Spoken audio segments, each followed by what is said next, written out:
Welcome back again to the Outer Dimension podcast. I'm Dave's Dimension. We have Dre, who is muted right now. And of course, we have our very special guest, return appearance, the future face of horror himself, Colin of EC Collecting, and that effing figures. What's up? What's up? So, Yeah, guys, sorry about that. I had to mute myself because the baby was screaming. That's why. I didn't think you guys want to hear. Ah! We you have were zombies. We have screaming or the enough baby was zombies. screaming, let's be honest. So yeah. And hi, Mrs. Dre. No, that's Saw her not in the missus. background. That's the teen. That's the That's the teen. teen? Okay. Can we? I don't have my glasses on right now, so sue me. That's all right. So, guys, welcome back again. It is still Halloween month. We're talking horror movies. We're kicking it up a notch. We're doing zombie films. See, so I'll add it to the stage now, so you guys can get a look at what we're doing. Obviously, I had to look for the most classic image, and I love the wallpaper. It's actually, I have it on a couple of different other things I use. So this is obviously the zombie hand. So let's go into now. Before we get really deep into this, we have to go with the classics and the classics. Well, Now I'm not going back to '74. let's say modern classics. I think So it's a that's what better I'm way to saying. go These with are this all class.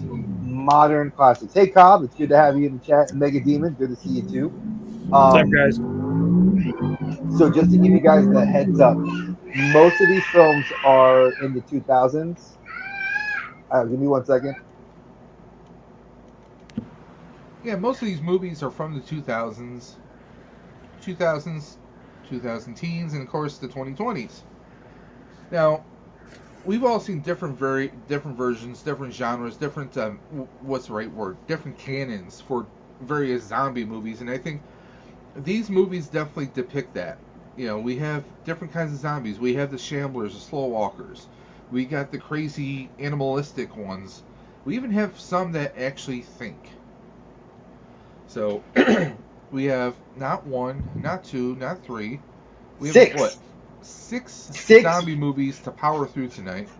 But they're not all. Let me give you the heads up. They're not all what they're cracked up to be, folks. Some of these movies are going to be real quick. They're gonna be like we're gonna get into it. There's not a lot of information because I took 3 days to compile the information as best I could. So let's move into the first slide. And away we go. Dawn of the Dead, a fantastic remake. Not too many remakes outdo or even match what the original did. And this is one of those movies that it did. Not even considered a remake, just so you guys know. I actually found this out today, going back through the information. This is actually considered a sequel, a spiritual sequel. Okay, that's just, that's like calling a garbage man a sanitation engineer. I mean, it's, to me, it is a remake because it takes place in a mall. The bulk of the movie takes place in a shopping mall. So, I mean, is it a deadpan, straight to the gut remake? No. I mean, obviously the names and faces are changed to protect the innocent. But to me, I mean, this is fantastic. I mean, this was an amazing film. I mean, this came out in 2004. This might be the oldest of the movies we're reviewing. No. It's the oldest. We got 2004, okay. But we got 2 movies in 2004. Now, I mean, this was Zack Snyder and James Gunn, which are arguably the best when it comes to comic book adaptions, whether you're talking TV or movies. Because I mean, Zack Snyder did a tremendous job, although Warner Brothers goofed up their whole movie series. But I mean, James Gunn. I mean, we all know James Gunn from Guardians of the Galaxy, Peacemaker on HBO, which is a fantastic show. If you haven't watched it, you definitely should. But to see these two team up, and they teamed up with a horror movie, and this movie blew everything out of the water at the time, at least in my opinion. I remember seeing this in the theaters. I got the DVD right away when it came out originally. I loved how they went a very unique route with like using music, but using, I guess B-side or alternate covers by other people. Oh, I love In the this Johnny movie. Cash opening. Oh yeah. That's one of my favorite parts of all this. And by the way, the opening actually featured one of the original actors from the first Dawn of the Dead. Actually, one of the cops. He was the preacher towards the end. Towards the end of the intro, because they're showing like news clips from like different news outlets. He's in there. I mean, just to me, this blew things out of the water. I mean, we had Mekhi Phifer, Ving Rhames, Sarah Polley, Jack Weber, and Ty Burrell. I mean, just you had the what was the show Modern Family? You had the father from Modern Family in here before. Yeah, he was one of a my bit favorite actor. characters. He was a great character in this film. I mean, I Yeah, Steve. remember. Yeah, let me just put it this way.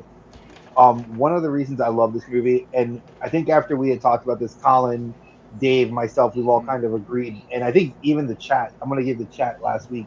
You guys overwhelmingly agreed that this movie had to be mentioned in the vein of this. And I know, and for a modern classic, it does fit this.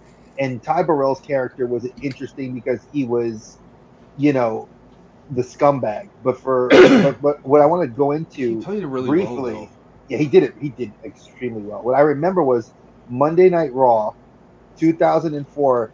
They had a special 15-minute uncut screening after Raw went off the air of like the first 15 minutes of footage that was cut from the movie, and it was only shown on USA Network. Yeah. So I remember getting to watch that whole scene that nobody got to watch unless you get the unrated director's cut and of the film on Blu-ray.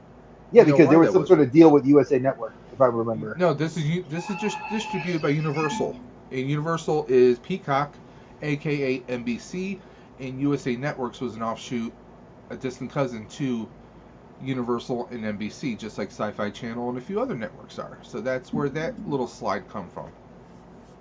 It was just another way for them to push it, just like when Pitch Black came out. That makes sense because I didn't even think about it like that. That's actually good call. But I don't think they were. Did Universal own? I know things. I wanted. Well, I know they own it now. I just didn't think back then. Well, and your cheat sheet here says that the film was distributed by Universal Pictures, so yes. So there we go. So awesome. Hey, I'm glad you can. So obviously it's based on the classic Romero, and I mean, Colin, talk about this. I want to hear your thoughts. Oh, this movie made me want to hold up in a mall. That's what it did. Just saying, you got the security vehicles. You could last on the food court for a good minute. Yeah, I mean, I like this movie. I enjoyed it. It's nowhere near up there on like favorite zombie movies for me, but I mean, it's good. I love the opening. I mean, it has a good story to it for the time. Let's just say that it has a great story for the time. I mean, obviously, and this was kind of the kickoff, like a resurgence of zombie movies. Oh yeah, definitely. I mean, we had sporadic, like we had the straight to cable or straight to DVD, Return of the Living Dead, Part 3 and Part 4, Necropolis, and a Rave to the Grave. We had all these like sequels that they never hit the theaters.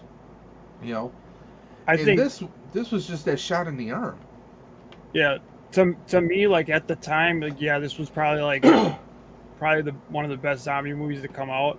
But if I were to compare it to like what's out now or what's come out now, it'd be pretty low on my list. Yeah, I mean, I think that is mostly due to some of the stories. Yeah. And I'm not knocking the story. I mean, James Gunn's a great writer, and this is before Zach and James really did anything. I mean, they did a few. Obviously, James Gunn has done movies over the years, and wasn't Slither, I think, a James Gunn movie. But, I mean, yes. It's like you didn't have any. Like they weren't really hitting the big commercial success until around this time.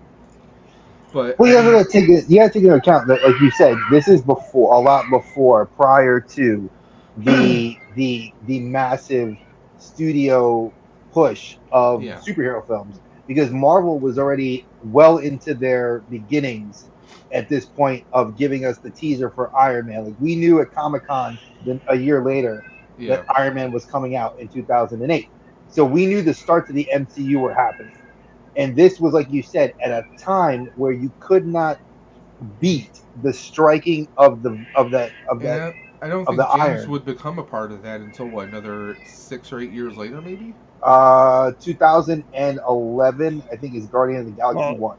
Yeah, even 7 years. even knowing Iron Man was coming out, I don't think anybody expected Marvel to become what it Well, became, what yeah, Oh MCU to yeah, the become what it monster. Yeah, became. Yeah, I mean, well, I mean, yeah, I mean, they're like, wait a minute, Robert Downey Jr. He's out of jail. That was right. pretty much what people he's thought. They're he's like, out of rehab. He's out of him, jail. You know, it's crazy. him as a hero, but he was born to play that part.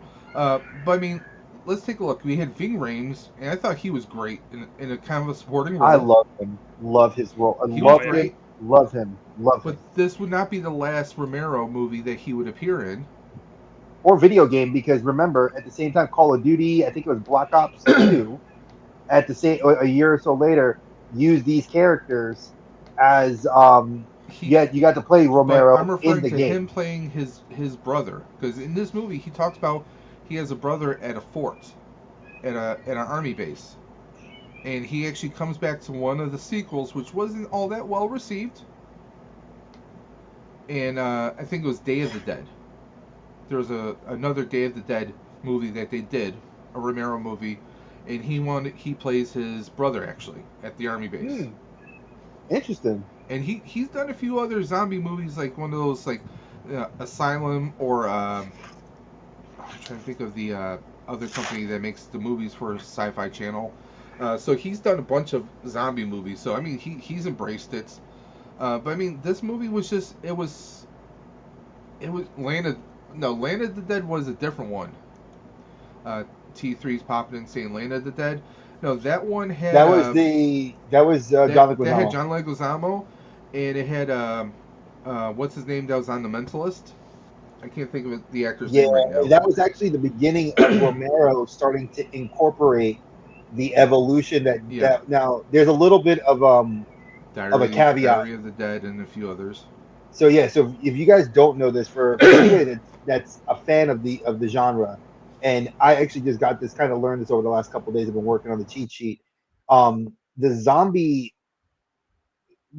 genre changed when Snyder and Gunn got together to create this universe because what they did was Romero always talked about the evolution of the zombie, like I don't want to call it the race of zombies, but the creatures evolving as humans would because of, like you're going to change based on your surroundings. They would get smarter. They started learning things, and we saw that in Land. And we saw that in um, Land of the Dead. We see it in Diary of the Dead, and we begin to see it in other aspects of Dawn of the Dead, and it trickles into Snyder's works that we're going to talk about later on. But for a movie that was a budget, when you think about it, of $26 million, and it grossed 102. Now this is back in 2004, so you're looking at like it doesn't sound like it grosses a whole lot of money, but that's a lot for a zombie film not being released at Halloween. That's a big thing, and it's a long film too. A lot of people have said zombie films that are longer than an hour and a half, it's got to be good for the Yeah, story, I mean and this is 100 minutes. it had a great opening too. Oh yeah, I mean, the opening was just kind of nonstop. Like but that's what I liked about it. you They see had her that leaving the flow. hospital, you see her waking up next to her husband. There's a little girl next door that they're the neighbor's kid that they know, and it's just like it feels like it's one continuous scene after another, after another, after another, and that just kind of drove, like, that was just a refresh. To me, it was tremendous. We saw fast zombies, which we really didn't see unless you saw 28 Days Later. Um, also in this, I don't know if Dre or Colin are aware of this. In one of the scenes when it gets to the mall and they're trying to secure the door, there's a zombie that looks like it was like severed in his torso. Hmm. They actually employed uh, physically disabled stunt people. I did not know that. Yeah, there's a scene where there's an Asian gentleman who you see he just has like a torso and arms. He's really that way in real life. That wasn't green screen. That wasn't special effects. So they employed people who were amputees or who maybe didn't have fully developed bodies, and they actually employed them, put the prosthetics, and they're like, well, something like that. It creates that visual, especially if someone is naturally that's their kind of their natural state. We put some prosthetic makeup on them, and bam, we get that visual right away. Hmm. That's I mean, interesting. It's and a little that's tidbit I another didn't thing know. is I'm a big fan when you have practical effects. You Oh don't yeah. have to do all CGI.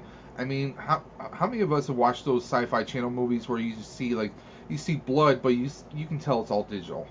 You That's know, because when they use CGI, they always go overboard. If they would just use it yeah. to fix stuff up CGI and has its smooth place. things over, that'd be Yeah. fine. But they always have to go overboard. Overboard with the explosions, overboard with the blood. Like they don't know where to stop. I mean, Less is more. when you make a live action person look like a fully CGI animated film, that's when you've Right. gone overboard. But But I that's mean, that's the taste of less. Like Colin said, less is more. I think that if we can get back to those days of like where horror films like Jaws, I mean, where the look at music well, and Jurassic Park. everything. Hmm. not even horror films, just films in general. I think film studios have gotten too reliant on special effects and CGI. Now, I'm a big fan of, and you guys have heard me say this a bunch of times. I'm sorry, I'm beating a dead horse. Jason Reitman, when he came back with Ghostbusters Afterlife, he went heavy on practical effects. He's one of those people that's trying to bring it back, and I want to see more directors kind of go that route. Oh yeah. You know, I mean, there's something to be said about practical effects, and then like especially like okay, Dre's gonna love this. Into the Spider Verse or Across the Spider Hmm. Verse, all those Hmm. animators cooped up, working those long, crazy hours to get a basically computerized film made. You know, but that it's a great film. But the problem is when you're relying heavily on CGI, you're relying heavily on machines. You are taking some work away from people. It's just you get different kinds of skill sets in there. Me personally, I grew up with the old animation style. I wish there was a blending of that, maybe introduced into animated films. But hey, it all depends on the studios want to make it for as cheap as possible, but they also want it done as fast as possible. Obviously, you get a digital image of something, you can manipulate it any way you can, any way you want, with the computer. But Exactly. So this film coincides with the release of Shaun of the Dead, which I don't want. Like I said, this movie has tons of rave reviews. I think that I think you just heard it from our trio right here. It's one of those films that makes you appreciate the genre. It redefines the genre, and I think for the modern era of zombie films, this is the modern person that's as a filmmaker. Like say if like a young Spike Lee or a young George Romero, a kid coming up now says, "Hey man, before I was like when I was like 3 or 4 years old, this was a film my parents watched and I like it. Now as a young adult, that's cool." I think that this is what would set the precedent. For us that are older, maybe the 1974 film would be a little bit more reminiscent because that's his original work for Romero. I So mean, let go that's ahead. a great film, by the way. Which If is anyone out there can get their hands on a digital copy of the 1974 film, get it because it will blow you away. Because you hear me talking about practical effects now. It's good to see something like back in the early to mid 70s, opposed to something in like the mid 2000s. It's a good comparison, and you can compare the two. But One other thing, this movie had a first. First time we saw a zombie baby. Yep. And that was creepy as hell. That's why this movie was, like I said, the evolution of a lot of the I don't care who your mama is. That was That was some creepy shit. That's all. Oh no, it's yeah. I mean, Walking Dead. Think of everything that's come after this film. Walking Dead, Fear of the Walking Dead, the whole world of the Walking Dead. That whole universe draws its examples. Kirkman has said it. If you've ever seen any of the artists that work on the comic books and the graphic novels, they have said it. This film and the earlier iterations of it are all. Was it Nicotero, who is the executive producer? Nicotero worked on this film, if I'm correct. Yes, he did. He actually had a hand in doing the special effects. So, folks, this is where a lot of these guys got their starts. So, let's move on now. This is kind of themed these zombie films. This is your classic. This is where the inspiration is. Now, let's go to the first of the going like genre bending. We're going to go to a comedy film, which, for me, I have to say this very honestly. I absolutely love Simon Pegg. If you guys have not seen any of his earlier stuff, a boatload of movies together. So, well, if you guys have not watched his stuff that he's done on television, I know Netflix has taken it long off of it. Spaced was amazing. If you are a fan of, now granted, it's British comedy, so it's dry. It's not like Red Dwarf. It's not like Doctor Who. It's very tongue in cheek. Has been on Doctor Who as a bad guy. Yes, he has. So obviously, Edgar Wright is the director for this, AKA and Edgar Wright, director of Ant-Man. Edgar Wright also shows up in a film later on in this same thing. There's a tie. So the film aired earlier in London on March 29th, but was released in the U.S. on September 24th. Now, obviously, this film, like much of the Simon Pegg universe of films that he does, Sean is actually like a character within its own little multiverse. So you have him, obviously, he's the star. Nick Frost, his co-star, who's amazing. Bill Nye. Now, for you folks that have not watched any of the Underworld films. Now, correction, this is not Bill Nye the Science Guy. We're talking about the actor Bill Nye. Yes. If I have to pick, if you have to say Bill Nye, this is Davy Jones. For anybody Pirates of the Caribbean fans, it's Davy Jones. Lucy Davis, Penelope Wilton, and Kate Ashfield. They're the other, but everybody knows the first three. Nick Frost, because he was in Hot Fuzz with Simon Pegg. Bill Nye is, like I said, world renowned. Now, I'm not saying these other British actresses aren't and actors. They're just, for me, they are popular because they're in other works that he's done, like television as well as other British movies. Now, we're going to look at the budget. It's $6 million for a film that, when I think about it, $6 million is a low number in the early 2000s. When you look at movies like, we've said this before, Jurassic Park. Colin said it, Jurassic Park. The budget for Jurassic Park was like $150 million. Most movies now from Disney, their starting point is $200 to $300 million for a budget. This is $6 million. Now, did it make its money back in the box office? Most people would say it did. It had a little cult following at $38.7 million. Did I want to crunch the numbers for this? Nah, I didn't feel like it, because I didn't feel like there was enough of an increase for me to see the numbers rise when I did the statistics. Well, I have something to add. Go ahead. The $6 million budget, and I'll explain how they're able to get away with that. The BBC, because like there wasn't really special effects in here. I mean, we get some fire, we get some explosions, it's all practical. You get like practical stuff. There wasn't anything, like there was no CGI stuff, and really, this is something coming from the BBC.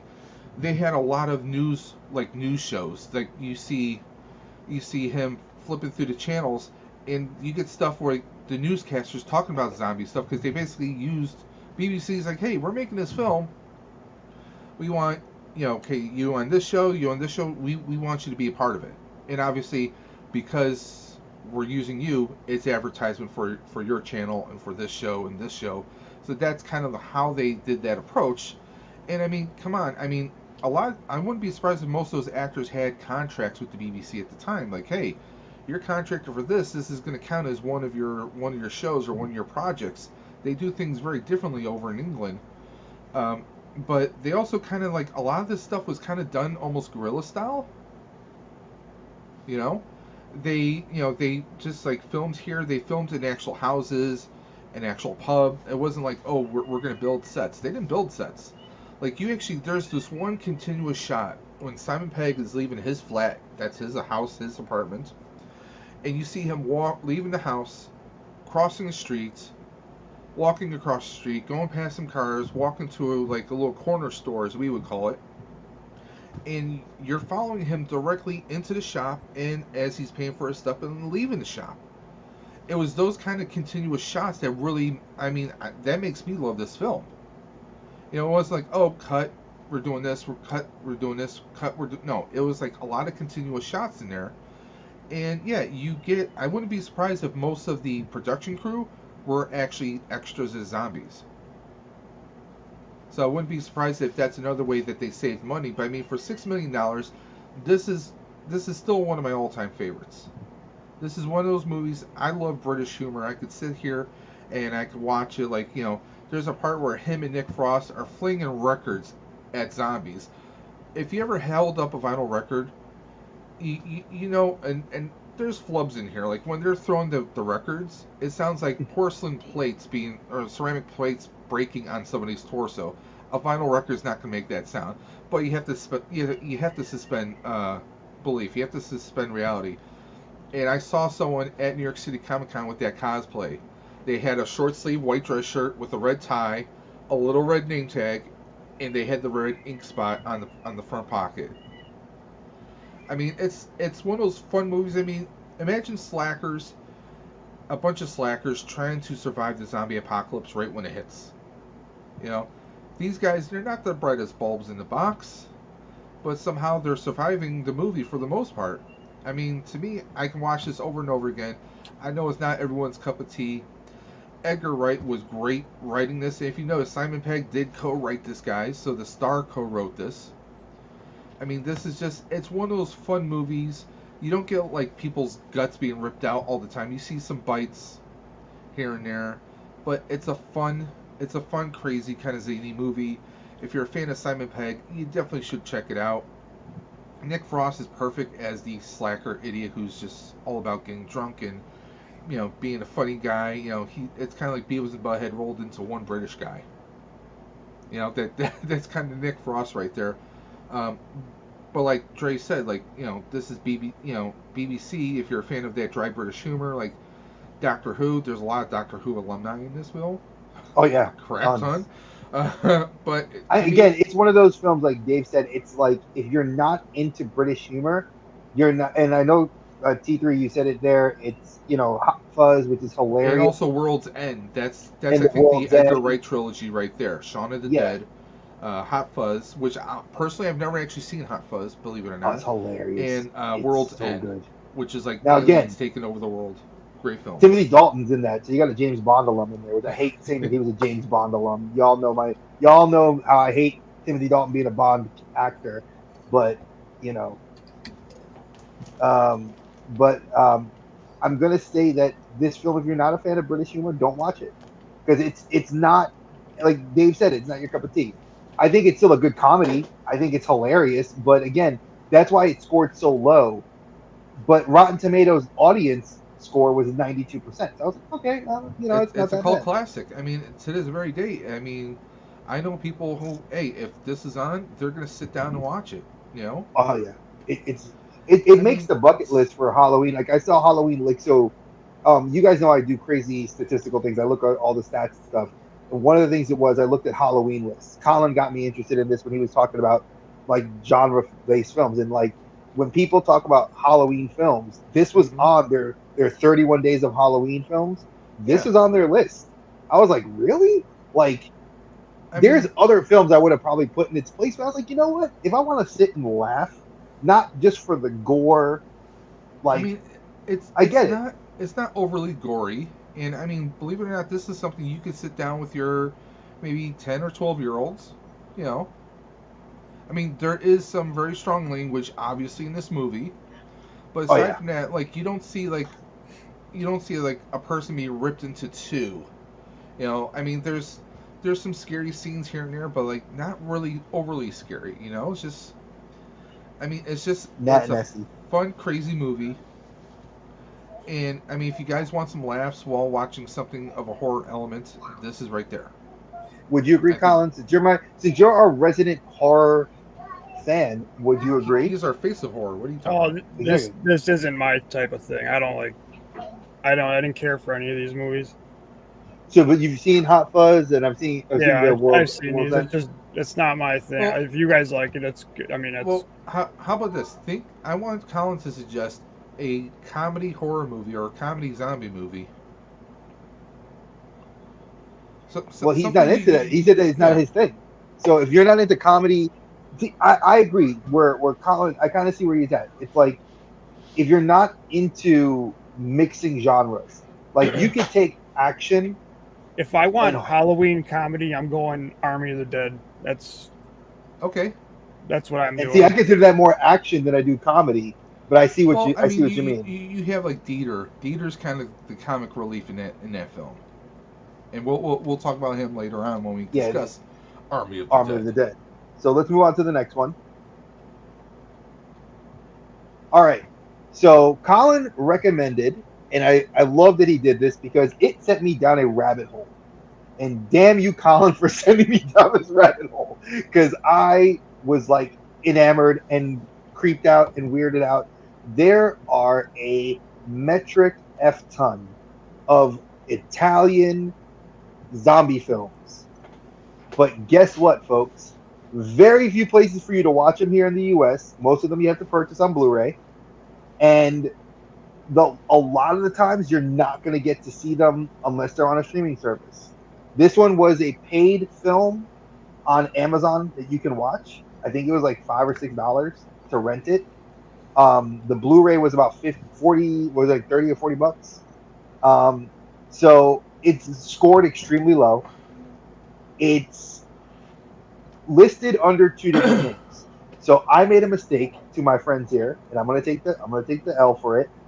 I told them to go look for Dead House 2014.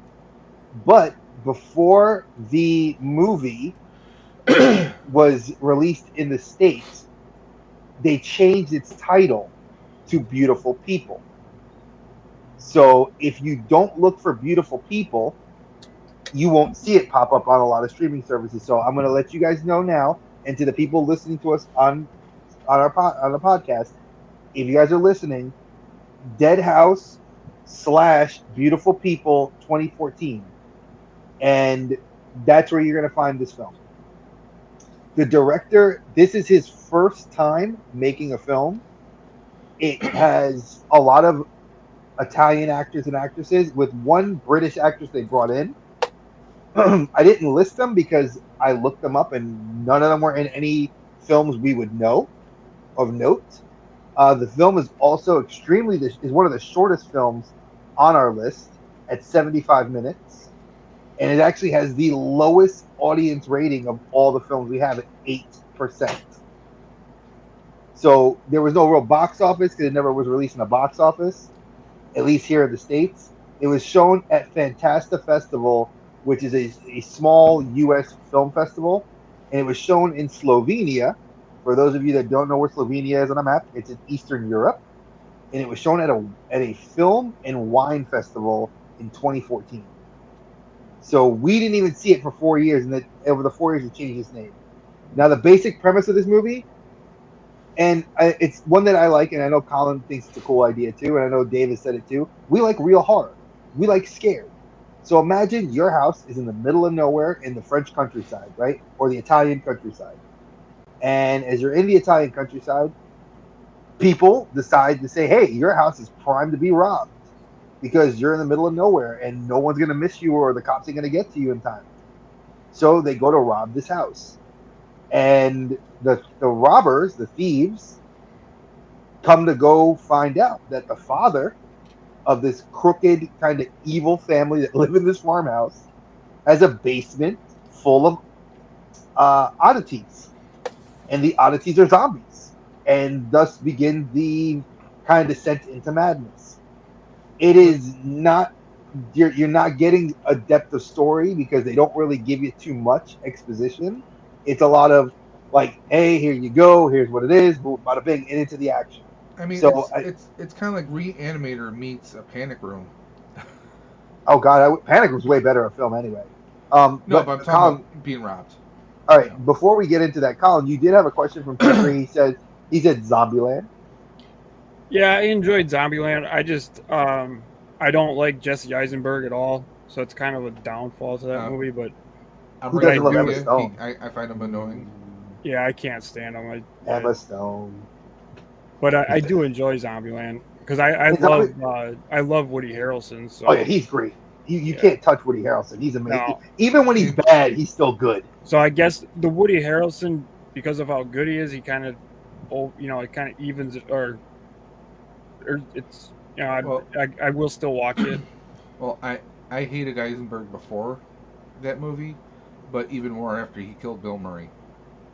Oh Yeah, yeah, right. that I know. God, that was I just the just don't. He funniest part of plays that the movie. same person in every freaking movie. He's like an arrogant, like just cocky douchebag, dude. Like that's the You best mean way I Lex can put Luthor? it. What?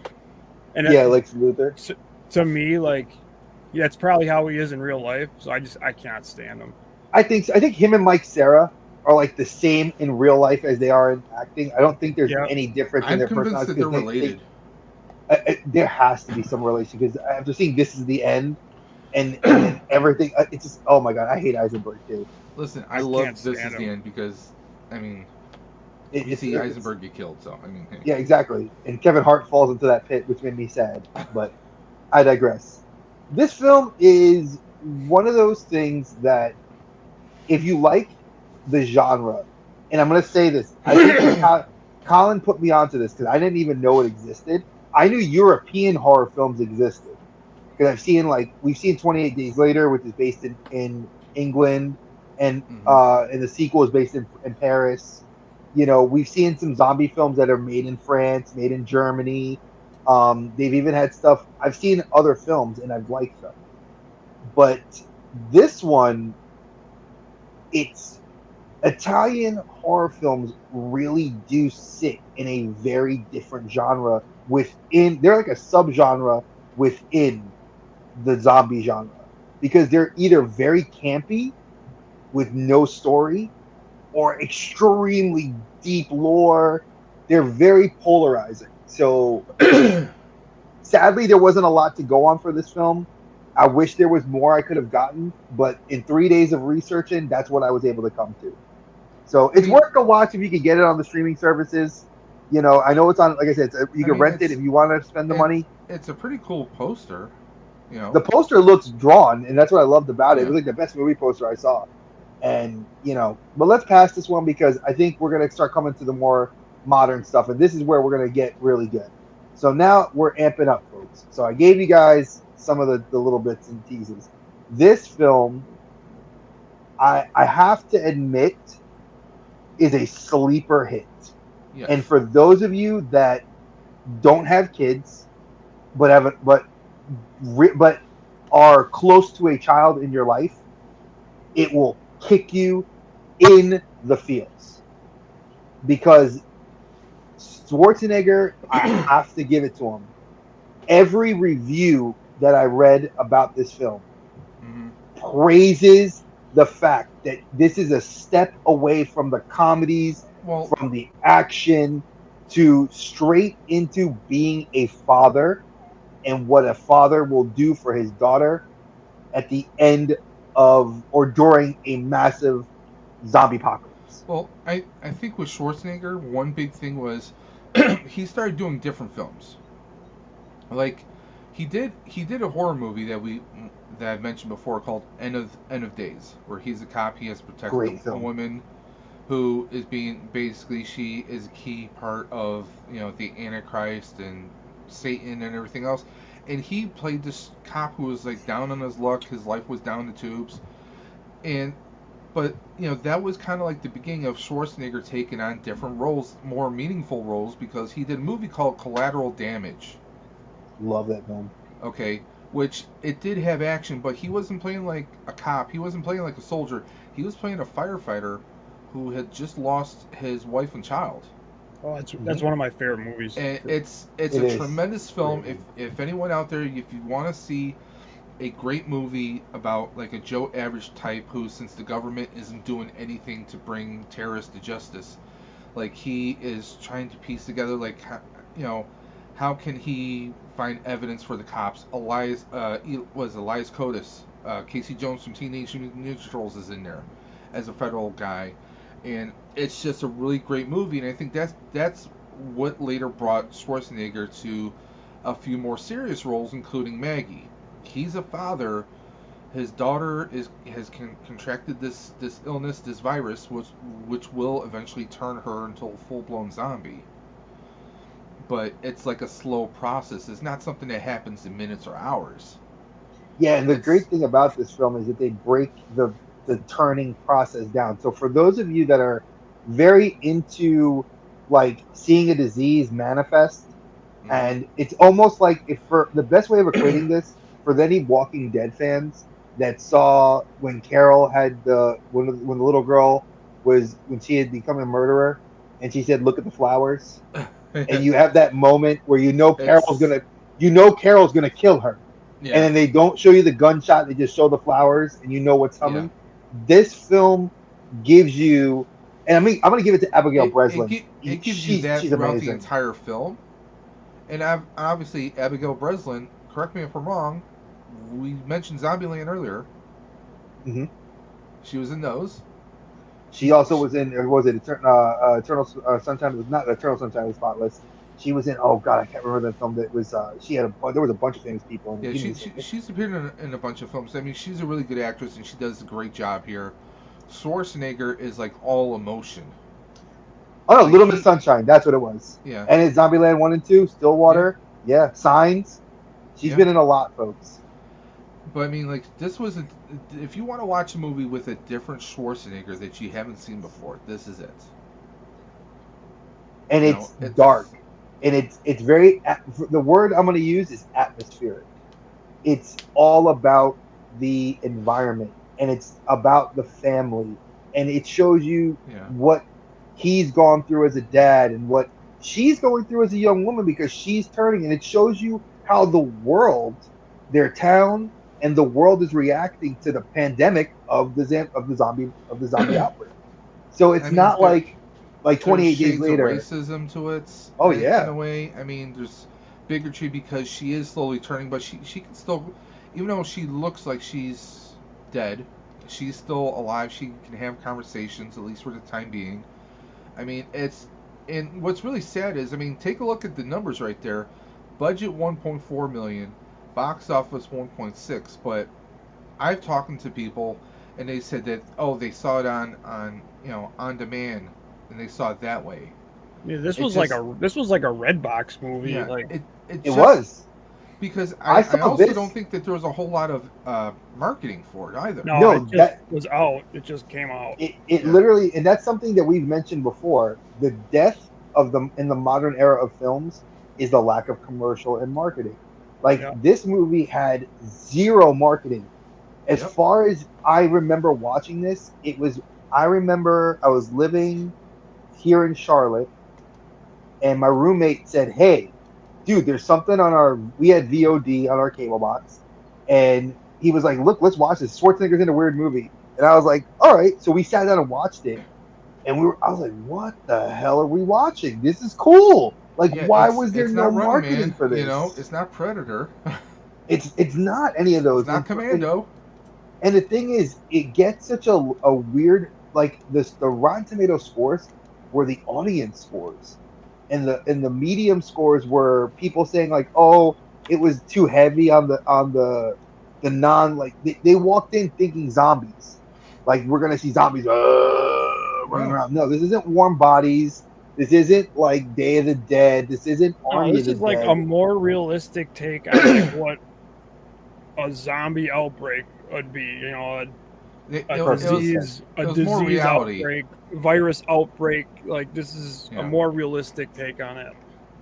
Excellently put, dude. I 100%. That's why I was thinking of it, and you just said it perfectly. Thought Yeah. and I'm gonna tell you now. You if you didn't see it and you haven't, it's Go honestly watch this it. film is it's worth the buy if you choose to have this. This would be a good collection movie in your collection for someone that's not into horror, like my wife. My wife does not like horror films, but she would sit and watch this, and I know it would hit her in the feels because it shows the descent of a father and you see, I mean, because Schwarzenegger's a cop in this film. He's a sheriff in the town, yeah. so it's not like he's Schwarzenegger. It's we know he He's wasn't not going the to step too top far cop. out of He it. just happens to be a sheriff. See, He's I he's don't know vulnerable.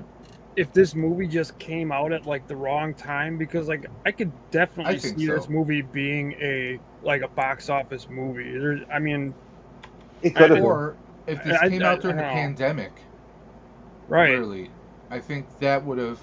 I think that could have helped it a little bit. I mean, I Yeah, can definitely see this being at the movie theater. Like, this would have had people at the theater because I remember when I was visiting New York at the same time this movie had like started coming out. People were seeing this in art theaters. We used to have an art house theater here, and I mentioned it to you guys too. When we have those, we don't have those art house theaters anymore because they're gone. The pandemic killed them. But if we had those art house theaters, this would have been in an art house theater, and it was in New York. But we still have imagine a couple here. we used to have one. They closed it. What was it last year? They closed it. It was so sad because I saw a few good Japanese foreign films there with my friends, the anime crew, and we loved it. So I mean, again, I can't praise this movie anymore. I think it's one of these films that was ahead of its time, and I think if it was marketed better, if it was maybe in the pandemic era of films, it would have been like a Well, blockbuster. I'm gonna say this. I think the fact they're like, wait a minute, Schwarzenegger in a drama. I think people are like, I don't think it'll work, and I think that's probably part of it. Was people were like looking at him because we know him as Mr. Last Action Hero. We know him as the guy that is indestructible in his movies, and he's very vulnerable emotionally in here. Well, I think this was like fresh out of after he became after he left being and he was done being governor. I don't even think a lot of people knew he This was is like even one of his back first into films acting. back. Yeah. Yeah. Yeah, this was his the first producer credit that I found online for him Yeah. after his governor days. So mind you, he Expendables already had come out, and he didn't even Expendables. He was in that as a cameo. Yeah, it was real Expendables, quick. Expendables 2, he was an actual actor in the film. Third film, he was an actor in the film as a cameo again, and then in the fourth one, he wasn't even in the film, noted in the film. So he gets his first producer credit, and I thought that was really well done. And it's funny because if you look at movies like Fubar, which then spawned the TV show on Netflix, and you look at movies or TV shows like Tulsa King with Stallone, which are a step outside of their typical stuff, it's But people are better. praising him. You got to praise it because it's such a great look for the actor. So again, get guys, if you want, buy this film. I think it'd be great if you could get it. I know I've seen it at Walmart for like $10. If you can find it at a Walmart for $5 or $10, Or Vudu, VUDU, digital platforms, you can get it for about the same price as well. so spend the money, guys. It's worth it. I think hard. We keep talking about it, especially with Best Buy. I'm not going to go into the whole rant with Dave and I. Eventually, we'll do a video about that, about how Best Buy, Target, Walmart are going to stop carrying physical media soon. So get yourselves to those stores while the getting's good, because Yes, then sir. it's going to be hunting it down on Amazon. So let's go to our next one. Now this one's going to be a complete shift. So we went from drama, from comedy from Italian to comedy, comedy to Italian to drama to full on action. And folks, I I shit you not when I say this, by far one of the best, if not arguably in my mind, the best action zombie film from start to finish that has you invested is Train to Busan.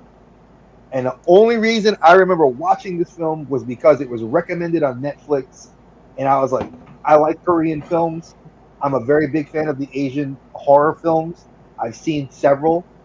I know that I've talked off camera with Colin and Dave about these sorts of movies that like The Eye and a lot of the American remakes of older Hmm. Korean films and Japanese and now Thai and Vietnamese are coming out more. And this film, I listed one person, Ma Don Seok, Don Lee. We know him from our favorite film and Carlos's favorite film, T3 Collects, The Eternals. He was the one actor that stood out. Okay, Now, I'm leaving granted, now. there, I know you're leaving. I figured you would, but that was I put him in there because he was the most. And Park Ju Suk, who wrote the film, actually has had his hand in writing the manhwa, which is the Korean comic, the manga. We would know it in Japanese culture. And this film has done it all.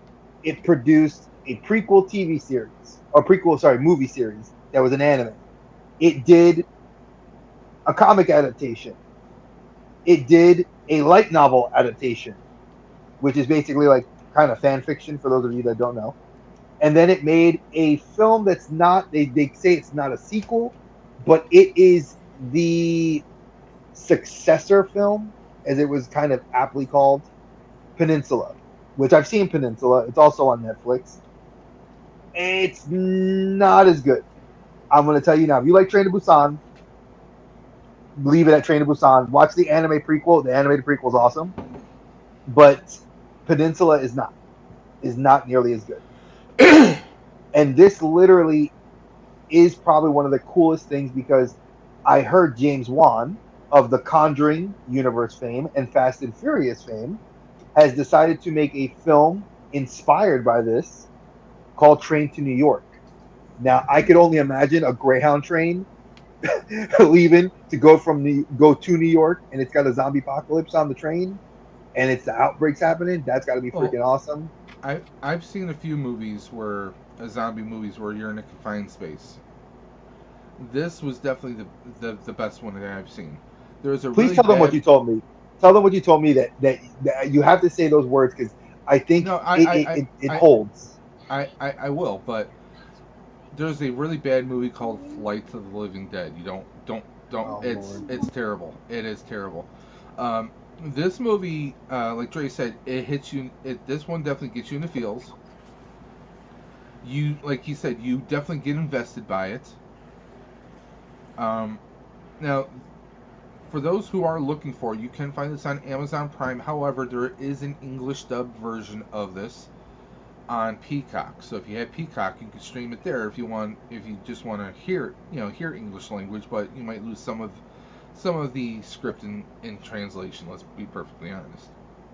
But like this movie was hitting me.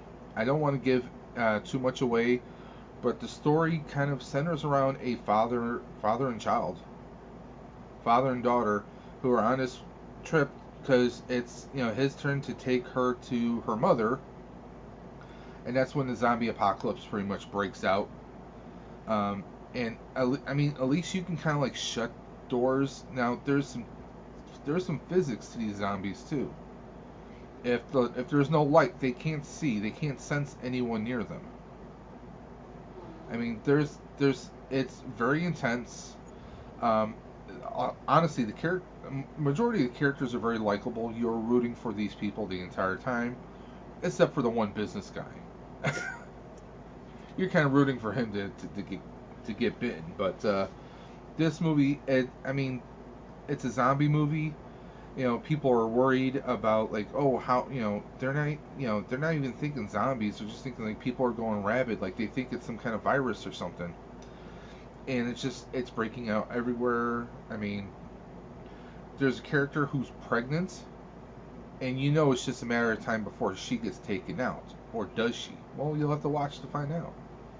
But to me, it was something. It totally flipped the script. It kind of took the zombie movie and turned it on its side for me.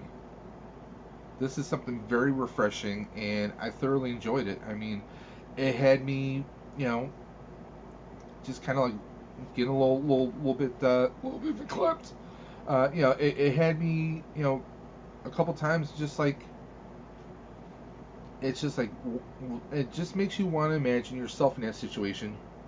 Would you have been able to survive? It's just it's intense. I think that's the best way of putting it. What do you think, Colin? Oh, yeah, I agree. I love this movie. Um, One thing I love like Asian zombie movies because they kind of all have I've noticed like you got like the Italian zombie movies, American zombie movies. They all kind of uh, depict their zombies differently.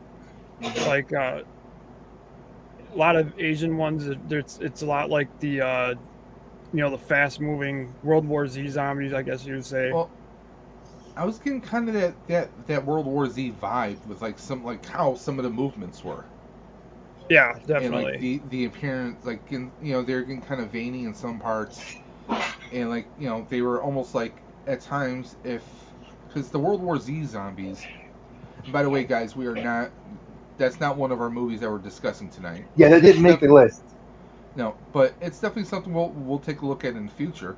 But like how in that movie, if you've seen the movie, you know, unless there's no sound, the zombies really can't see you per se. It's more like they go on echo sensory, or I'm trying to think of the echolocation. There's a thing I want to say about that because if you watch the anime or read the manga High School of the Dead, which is a great manga, sadly that the guy it's not doing the rest of the series and it's left on a cliffhanger, but the zombies in there and it seems to be an Asian trope like Colin was alluding to.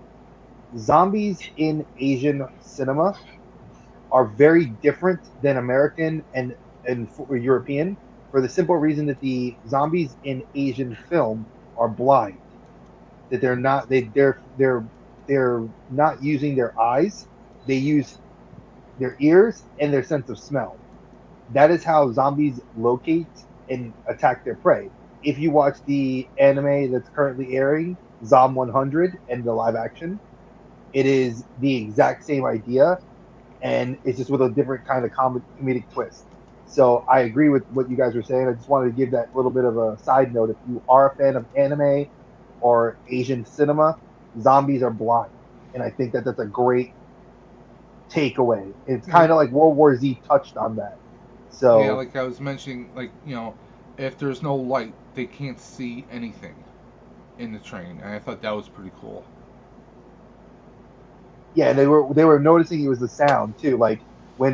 when they were like attacking, they were like it was when they would like start banging on things, and then you'd see them like all look to where that area was and then charge. Yeah. So they were attracted by, and that's something that we see in Walking Dead start evolving their zombies doing that Hmm. sort of thing. So I'm glad that all three of us love this film. I think that um, I like I said, Peninsula. I don't know. I watched it. I didn't like it. Peninsula I felt very over the top. no. I mean, never. I haven't heard of Peninsula, and I mean, New York. I mean,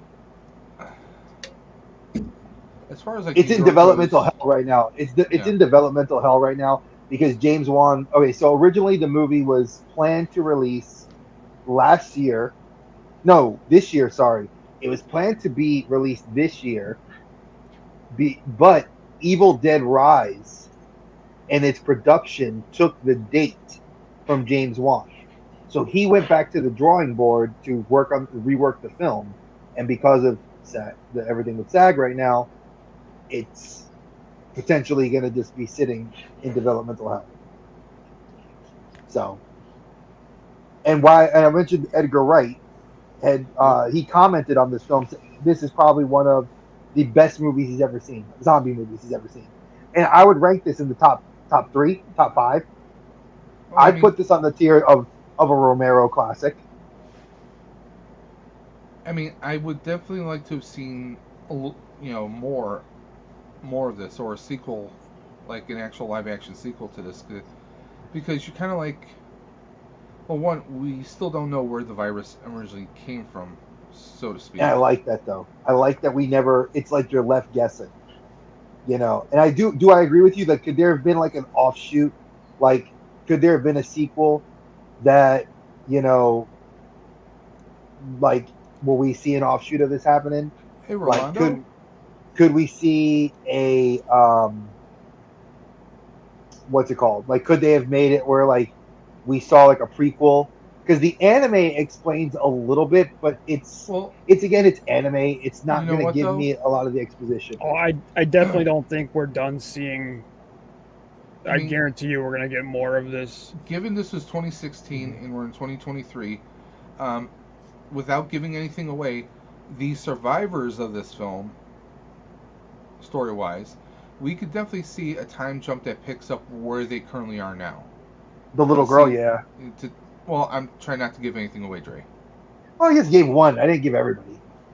So, I mean, given that amount of time, you can see maybe how the world is looking. Has the world gone the way of the Walking Dead, or have they contained it, like they're hoping to have contained it? I mean, is it going to be a situation like, is there a wall built around it? It'd be interesting to see what happens in this world, and do those zombies continue to evolve like a few of the other movies that we're going to be discussing throughout this podcast.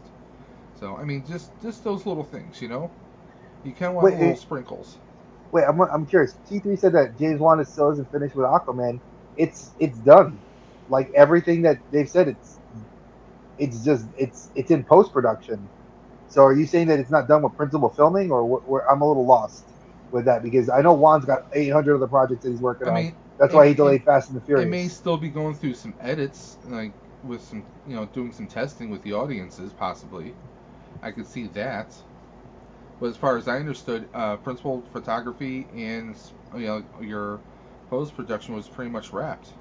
So Yeah, I mean, because everything I'm looking at right now online is saying that it's scheduled to come out this year, and we're getting ideas for I'm just curious. I mean, if the principles is done, then it's I think if it's the edits, I think it's probably edits, and again, you can't really do anything with the work itself. Again, this film, folks, is one of those films you need to sit and watch. I think that if we were to, I think if the three of us were to compile a list hmm of like must see zombie films, this would we all agree on this panel that this would go on there? yes, and one thing very similar to kind of how Dawn of the Dead. I mean, this has that kind of performance that Dawn of the Dead had. 8.5 million, and it grossed 98.5. So I mean, it made its money several times over.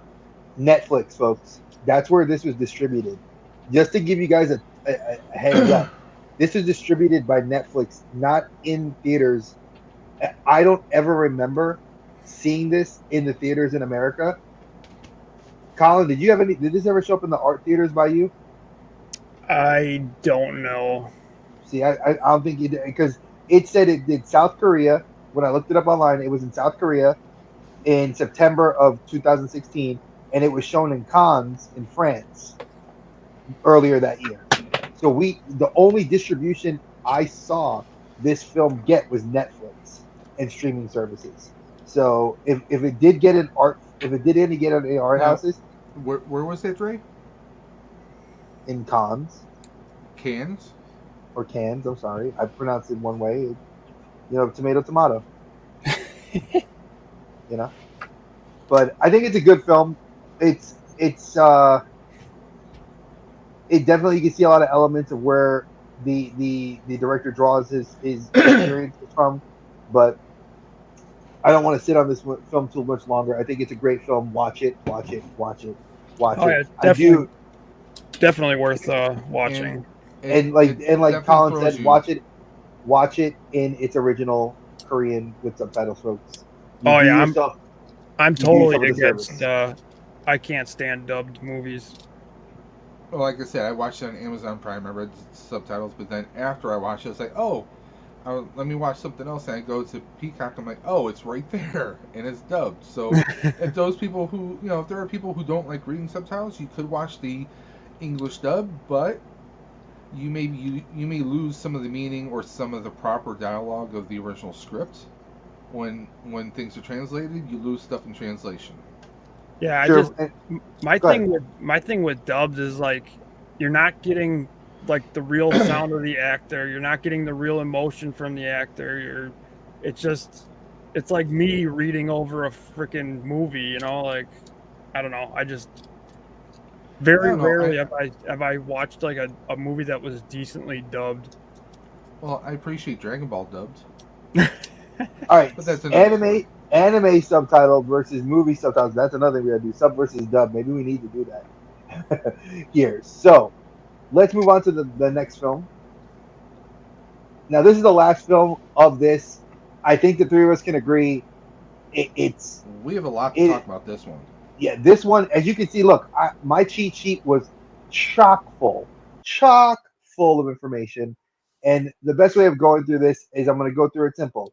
There is a prequel film, which I recommend you watch. Before you see this, see, I watched it. They released this film first, then they released the prequel a few months later. If you have the opportunity and have not watched this film yet, watch the prequel, Army of Thieves.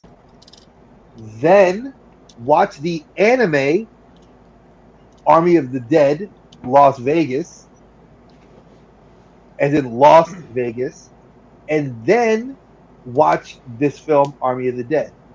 You will be treated to so much lore and backstory. As like I said before, Zack Snyder is world building, and this film is definitely a caveat into the world building because there is a sequel that's coming out of this film. Hey, Millennium, what's up, Rex? And the third film is called Planet of the Dead. It is still in development. They had got the license last year, or I should say, they got the copyright for the name for Planet of the Dead. And if just put it this way, if Army of Thieves and Lost Vegas were any testament to giving you story and then giving you the great film in Army of the Dead, I don't know what it is. Mm-hmm. So Well, again, go ahead. We got a lot to talk about this. I mean, Zack Snyder, he kills it. And yes, the poster does borrow, some visuals from, let's say, Suicide Squad and other films like that. But the characters themselves, Dave Bautista, former WWE talent, Dave Bautista, who has proven himself to be a good actor. He's, I think he's really good in this as well. He's come out as an actor, folks. If you have not seen him since Spectre, I'm going to tell you now, Hotel Artemis is the film for you to watch. This off topic.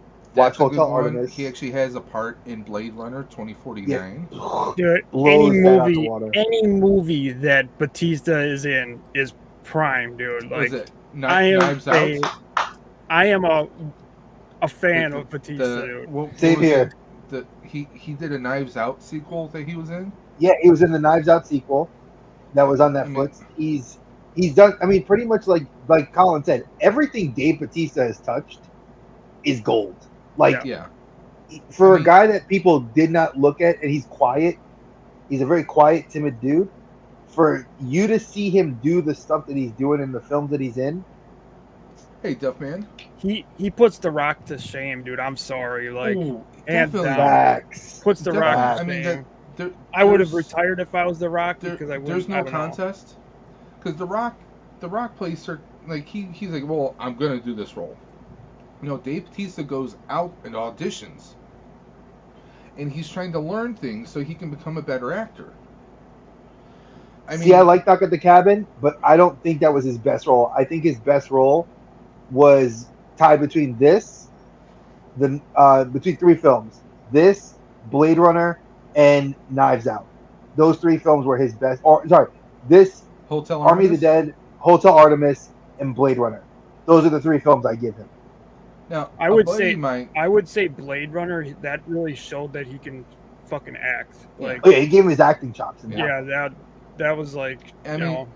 He's better acting than The Rock. He's better let's just put it He out. has depth. He's got depth. Hold up. Hold your shiny head up. Just calm down 1 minute. Okay? Break out the turtle wax. Now, I was going to say, he's probably the best wrestler turned actor. No contest. Stone Cold. But Stone Cold's not really. I mean, when he does movies, he's kind of Yeah, doing you say Stone Cold. You're right. of Stone Cold. It's Stone Cold. You're right. So if you're giving it, Okay. if you're, you know what, I'm gonna take that back. I rescind that. You are correct. Dave Bautista is the best wrestler turned actor. Yeah, I will agree. say, because I would say Stone Cold. Don't got shit on Batista. I mean, yes, Stone Cold. I mean, he's great in Cena second. Yeah. See, for me, the only thing I like Cena in is what's his name? Peacemaker. Peacemaker. Yeah, Peacemaker. You know, he's done a couple other things I like. He's got a new movie coming out. Yeah, it's Freelance. Freelance. Where that he's looks like a funny. freelance security guy. It looks like it's a fun kind of a comedy, but I liked him in Blockers. I mean, Cena's funny. I like Cena in The Marine, believe it or not. See, like Cena's gonna be like The Rock, though. He's gonna play that one role. Yeah, he's definitely going to be playing to that kind of stuff. Duffman, you're trust me, you don't have to tell me. You're preaching to the choir. All three of us agree. He's Peacemaker, but Batista. But see, okay, wait. Let me read this thing. So, Knock at the Cabin shows his dramatic side. It's his best acting that's not an action film or comedy film, superhero or sci-fi. All right, so Hotel Artemis, drama, not action. Knock at the Cabin is a horror film. Technically sci-fi, part religious thing. It depends on how you want to argue that one. I'm trying to think. I mean, Blade Runner was a. See, I don't agree. I don't agree with that. The Rock is nowhere near Schwarzenegger. No, Schwarzenegger's still alive. One, that's an insult to Schwarzenegger because Schwarzenegger's still alive. That you can't even compare The Rock to any Schwarzenegger movie. I'm going to say this: no way. The only movie I consider The Rock had any kind of acting range in is Walking Tall, and The Gridiron Gang. Oh yeah, Gridiron Gang is probably my favorite Rock movie. But I mean, Walking Tall was a remake, but he did a good job in that. But it's sad, but that was early in his acting career, and he's done nothing but what was it, the Jumanji movies and stuff like Fast and Furious. Yeah, Black Adam. I mean, he's done a lot, but I mean, like you said, it's all one note. It's G.I. Joe. It's all one note. Batista has shown that.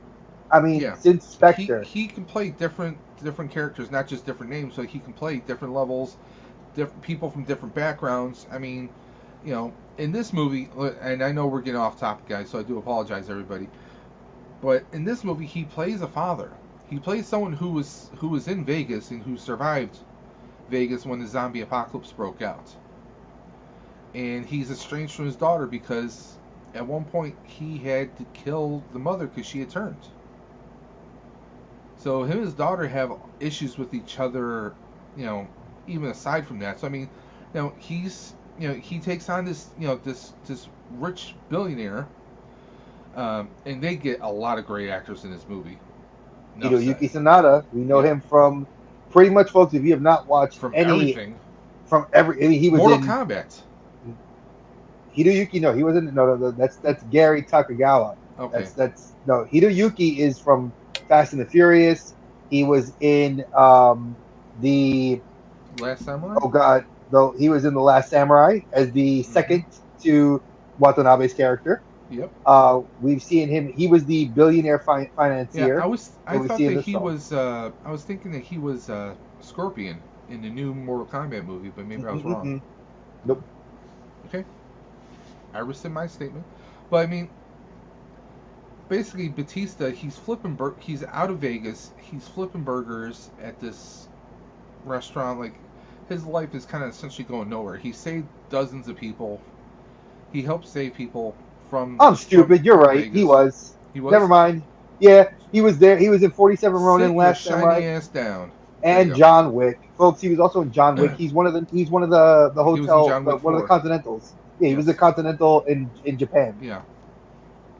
But his life, like he feels like he hasn't amounted to anything. So the billionaire says, hey, you know, I owned a casino in Vegas, and the government, or the insurance companies have paid me back, but there's still X number of $1 million sitting in my vault. Basically, comes up with this supposed idea that he wants Batista to put a group together so they can go into Vegas, steal the money before the United States government drops a nuke on Vegas to take out what's left of the undead. Although there's an ulterior motives that we eventually find out. And we get Dieter, who is this master locksmith who is an army of thieves. Like Dre said, you guys definitely want to see that movie. See that first. Dieter is he's the comic relief for this movie, by the way. He is the comic relief for this movie, but he's just like your heavily caffeinated kind of ADHD genius who doesn't have the people skills, let's just say. And and by the way, if you guys are wondering, during the movie Army of Thieves, there are news reports, like you hear newscasts of people talking about what's happening in Vegas in the United States. So it does run it is a slight prequel, but not by much, for Army of the Dead. So, but this movie, it's a completely different variation. It's a heist movie during the zombie apocalypse. With zombies that are freaking intelligent. We Folks, have different casts of zombies, basically.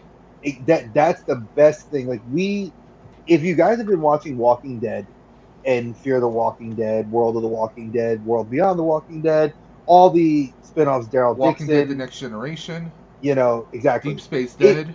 Deep Space Dead. Oh God, thank God they haven't done that. But for anybody that's watched The Walking Dead, there's been always something that Kirkman said that he was doing, which was he was showing the evolution of the humans and the zombies, how the zombies have actually changed, and we see that a lot in the city with Nick with Negan and Maggie. We see that with Daryl Dixon, the zombies have changed and they have like acidic blood, and there's like the virus has like turned their blood and bodies into like basically walking acid bombs. And then you see here what we were seeing in George Romero's universe, that the zombies evolve. Mm-hmm. And in this, when you have casts of zombies, like the original zombies that were bit, retained some of their, dare I say, Colin, would this be a good word, humanity? Yeah. I would say more of like a. I think what Dre's Dre's trying to get... they like kind of built their own new world, and they did like the whole new world. Well, it definitely, I would definitely call it humanity. We have the Alpha, which was the original. Because long story short, the government was experimenting. This drunk couple that just got married is driving the other end of the road. They're having a little bit of fun in the car while the husband is driving. Hint, hint, wink, wink. Okay, we can't talk about that. We're a family-friendly show. And head-on collision with the military convoy, which causes their payload, a big metal like trailer, to flip, and then basically it opens up and one person comes out. It's our alpha zombie, patient zero, if you will. But this alpha zombie isn't just like brains. He's not a shambler. He's not slowly walking. He can leap. He's like if you tried to make a super soldier after someone died and you brought them back. Mm-hmm. I mean, if you're a Batman fan, anyone that comes out of the Lazarus pit, that's the kind of animalistic energy and power and rage this alpha has. And that's the thing. We don't know, let's just call him Alpha because we don't get an actual name for him. But that's what his title was in the credits, was the Alpha. The Alpha. I mean, he's different. He's the leader. He literally, just like with if anyone was ever a fan of the Teen Wolf TV show, you have alphas and betas, okay? Great show. Like you got that rage, whereas like he's animalistic. He's the king of the jungle. Basically, all the other zombies, they basically bow to him. You have what you call shamblers, which are just your basic zombies who, they just, if they see someone, they will run after them and they want to bite them and eat them. Then you have like some of his his foot soldiers who will actually obey his commands and his grunts. He has a queen who actually is pregnant. So these zombies can procreate, but maybe not the Shamblers can. It's like there are certain levels of zombies that can, like they do contain some kind of more primitive reasoning, I guess, or tribal reasoning. I think is more the best way to put it. What would you say, Dre? Okay, so you want the historian version of my what I'm thinking? Because the historian in me looks at this as a film that talks about a primal sense of nature without language. That there is a code of strength, might makes right. The alpha definitely dictates the course of how the actions are, and based on who bites and who eats is off of the alpha's plate. Like the alpha would scoot food off of its plate, so to speak. And there was you could see there was a learning process. They even described that in the film that there's like a gift. You have to show respect to the alpha to let the alpha know that it wouldn't screw with you because he would command his troops. And I think that that was a very cool um, take for why this film is so long because a lot of people criticize this film for being so long. They're like, man, it's over 2 hours. I mean, you know what? Honestly, I would have liked it to be longer or maybe like a limited series. Yeah, Personally, I really enjoyed this movie. I thought it was fun. and Exactly. when Dre's talking about like offering gifts, there are coyotes, people who smuggle people across lines. Okay, there is a coyote who she is taking people into Vegas because they want to loot it for money or other things. And when she takes Batista's crew in, they trick this one like military or police prick who is like being kind of abusive towards people in the camps. Yeah, I'm She glad he tricks him got into, his. huh? He got his. I'm so glad. Well, see, I know that he's from Sons of Anarchy, Yes, he but is. I'm always gonna know him as Shades from Luke Cage. But she tricks him into joining their team. But what she does is she's like, "Hey, I like your gun. Can I see your gun? Can I hold it?" She's being all flirty with him. She takes his gun, shoots him in the friggin' leg, and she ties him up. And she says, "Well, this is going to be our offering to them, so we can have safe passage." So it's kind of a thing that the zombies, they're not just primitive, but they do have reasoning to the point where, hey, you give us this meat, okay, yes, we'll take it. We're gonna give you a little bit of space. It's like a whole. I mean, she even says this is their kingdom. She says that straight out to the others. hmm She says there's different set of rules. He's the alpha. We have to appease them. Like there's a queen, and the queen is looking at them, and it's like it's unlike anything you've ever seen. I mean, we see like at one point the alpha rests his head by her stomach, to check on the baby. I mean, there is some weird, twisted stuff that you've never seen in a movie before. We see a zombie tiger The that zombie was, horse. Don't forget the one he was riding, that zombie horse too. yeah, there was a zombie horse, but the zombie tiger is more terrifying. I mean, come on now. Siegfried and Roy, A folks. Siberian Imagine tiger that. Ooh, that is like half of it is decomposed, and it's just like it's freaky as hell. I mean, there's so many gruesome. different things in this movie, um, and I hate to spoil it, but I gotta bring this up. In the movie, we see when people are bit, they almost are turning within minutes, right? hmm With one exception, my boy Van. At the end of the movie, because long story short, chaos ensues. One of the people to survive, he is helped into the vault. The vault closes on him. After nuclear bomb goes off, all the zombies are supposedly dead. Supposedly, we don't know. We only see one area of Vegas. He climbs out of the rubble. of the vault and everything else. Um, he has some of the money with him. We see later on he's made it back to civilization and he's not feeling well, so he goes into the bathroom and he sees that he has a bite mark. Well, it's been hours or even days since he emerged from Vegas, but he hadn't turned yet. Like Dre was saying about evolution, evolving. Like, I really do hope that they make that sequel because I want to see what happens with him. Oh, I think I'm going to tell you now. I think that sequel, is Planet of the Dead, is it's happening.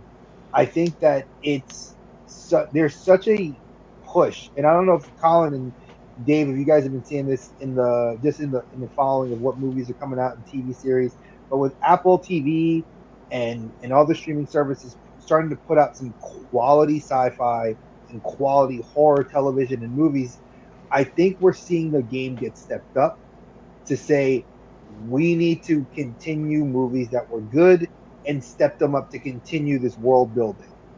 Because I agree, this movie could have been if you made a TV series out of this with like Dieter, if Dieter You is could going to have be made this around, we could have had that. into like a 3 or 4 part event, you know?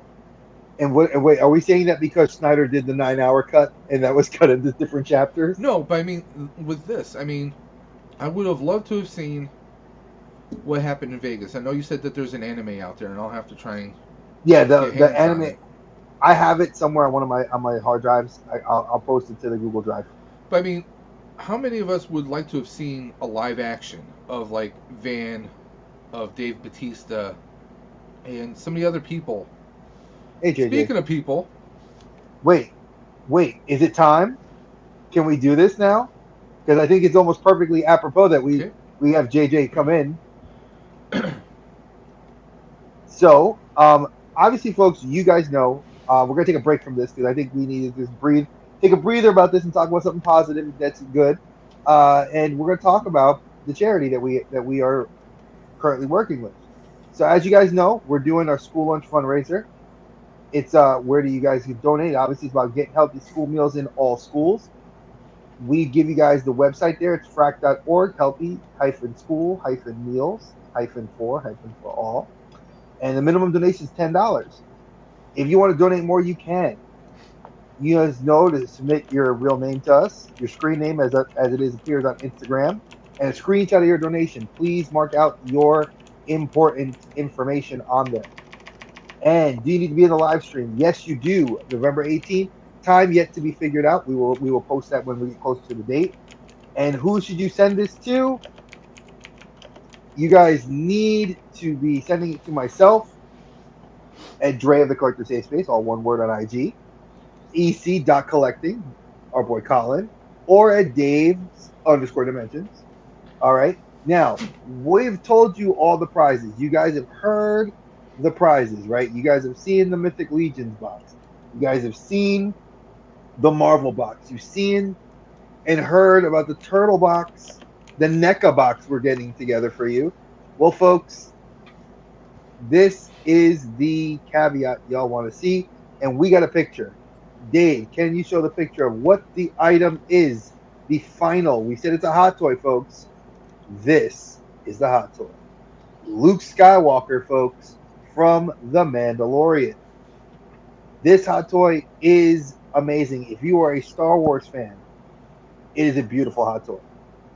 If you're a fan of The Mandalorian, this would be a great piece to add to your collection. How do you win it? Donate. Now, we did say if you donate more than $10 and different, like say if you get like, hey, you get a good paycheck, you donate another $20. That's 2 chances that go on the wheel. The more chances you put in, the better chance you have of winning it. So it's something for you to consider. This hot toy is beautiful, and it will go out to the winner of that particular wheel. I just wanted to put that out there. Big shout out to the person contributing it, who has purchased it for this, John Joker. And I know John Joker said here that, well, all I can say, talking about zombie movies, can't wait to have my giant zombie figure, his Giant Man zombie figure next year. Well, official folks, we are getting it. It was backed. We will, as a separate stream, we will talk about that. But I can't disagree that we're gonna actually get the zombie faces for it. So interesting. What, are you getting the zombie faces or no? I have to speak with the person that pre-ordered it for me because I had somebody No, do it I before I didn't know backed it. if they reached that stretch goal or not. Because They once you're in a did. They stretch, did. okay, It was the first stretch goal which they okay. got to. Because I was The gonna second say, we if if they if it wasn't reached, 3D printers are gonna be out there, and I'm oh sure they can we come up know with stuff. So we got people and I mean, Carlos people's got people's. and T3 says here, too bad Giant Man wasn't out this year to donate. Honestly, if it was, I don't think that would have made. I don't think I would have donated that. But again, because I've heard so many mixed like talk from the community. I know that it got backed, and a lot of people were waiting to see in the final moments. But I digress on why it wouldn't be donated. I think it was just price point for me personally. We're just lucky that we have a very good community of gentlemen and ladies that have come together to put these this prize boxes together. And I can't say thank you, but to everybody that donated an item to this great charity we're working with. So I just wanted to put that out there so you guys can actually see the hot toy. And again, I'm going to be putting a collage together, throwing it on Instagram, on the socials. I'll be putting it on Facebook. You guys will be seeing this everywhere. So if you guys are looking for that, that's the opportunity. And Again, again, guys, I just want to chime in and say, you see this information right here. This is a proper charity. Okay, this is an official organization. All you have to do is donate to that organization. The website is right there. I have information in our video description below as well.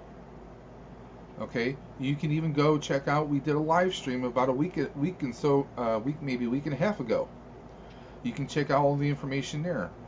All you have to do is simply donate $10, take a screenshot of your donation, and message to one of us on Instagram. That's all you have to do.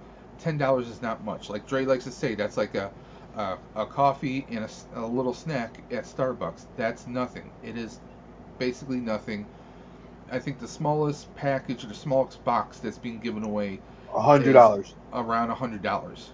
Okay, so no matter what, that's 1/10 of that, and then the other prizes like the Mythic Legions. There's like what, 5 of them in a box, 5 or 6 in a box. Six in a box. 6 in a box. 3 pins. 6 in Three a box. stickers. That's easily over a $300 value right there alone. You don't have to worry about shipping. This is what I like to say, a no-brainer. It is an absolute no-brainer, guys. You're gonna help it. Now, this doesn't just help students in a city here.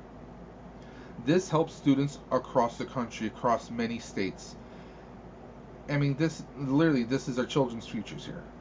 So please, consider, don't just consider, do it. I want you guys to go ahead, break out $10, go to your PayPal, go to whatever, go to that website, frac.org/healthy-school-meals-for-all, and make that $10 donation. Take a screenshot, save the image on your computer or screenshot your phone, whatever the case. Send it to one of us on Instagram, and we'll get you set on that wheel. It's not going to be elimination style. It's one and done. One name is chosen. That person has to be in the chat so they can tell us which box they want. And then we're going to do the next one, then the next one. It's going to be an awesome hangout stream on November 18th, guys. And I hope you guys will still consider donating even during that stream as well.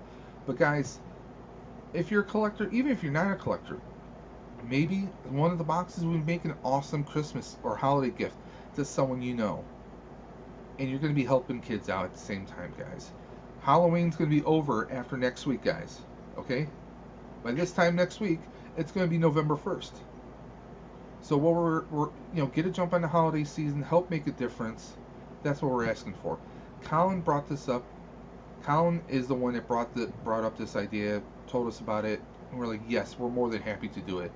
And I know you guys out there are more than happy to make a difference.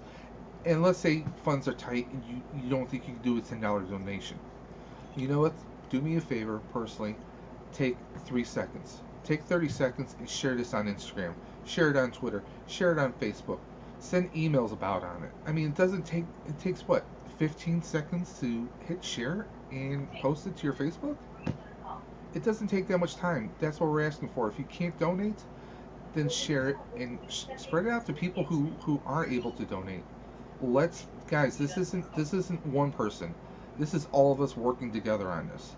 Just like these streams here, we don't just stream it on one channel. We're streaming it on all the channels possible. We want to reach as far as we possibly can. Take yours in the kitchen. You know, it doesn't take much to make a difference, guys, and that's what we're asking for. And we thank you guys, even if you, like I said, when you guys share it on social media, it means more to us than you think. I can't stress it enough. You know, like Dave said, Colin said it. This means a lot to us. And like I said, every prize that you can win in this is something that we would all want. So that means, like I said, Dave has told me and said it on stream. He wants that Mythic Legions box. He's got the bug. You know, I know if Colin didn't have. I'm excluding myself from it, but I'm just saying, like, trust me, anyone who, you know, those figures, they look amazing, and these are 6 unopened, fresh from Mythic Legions from the 4 Horsemen themselves. I mean, can you show the one that's on your desk? A chance to win, huh? Show the one that's on your desk, because you know, happy birthday for you there. Let me just do this.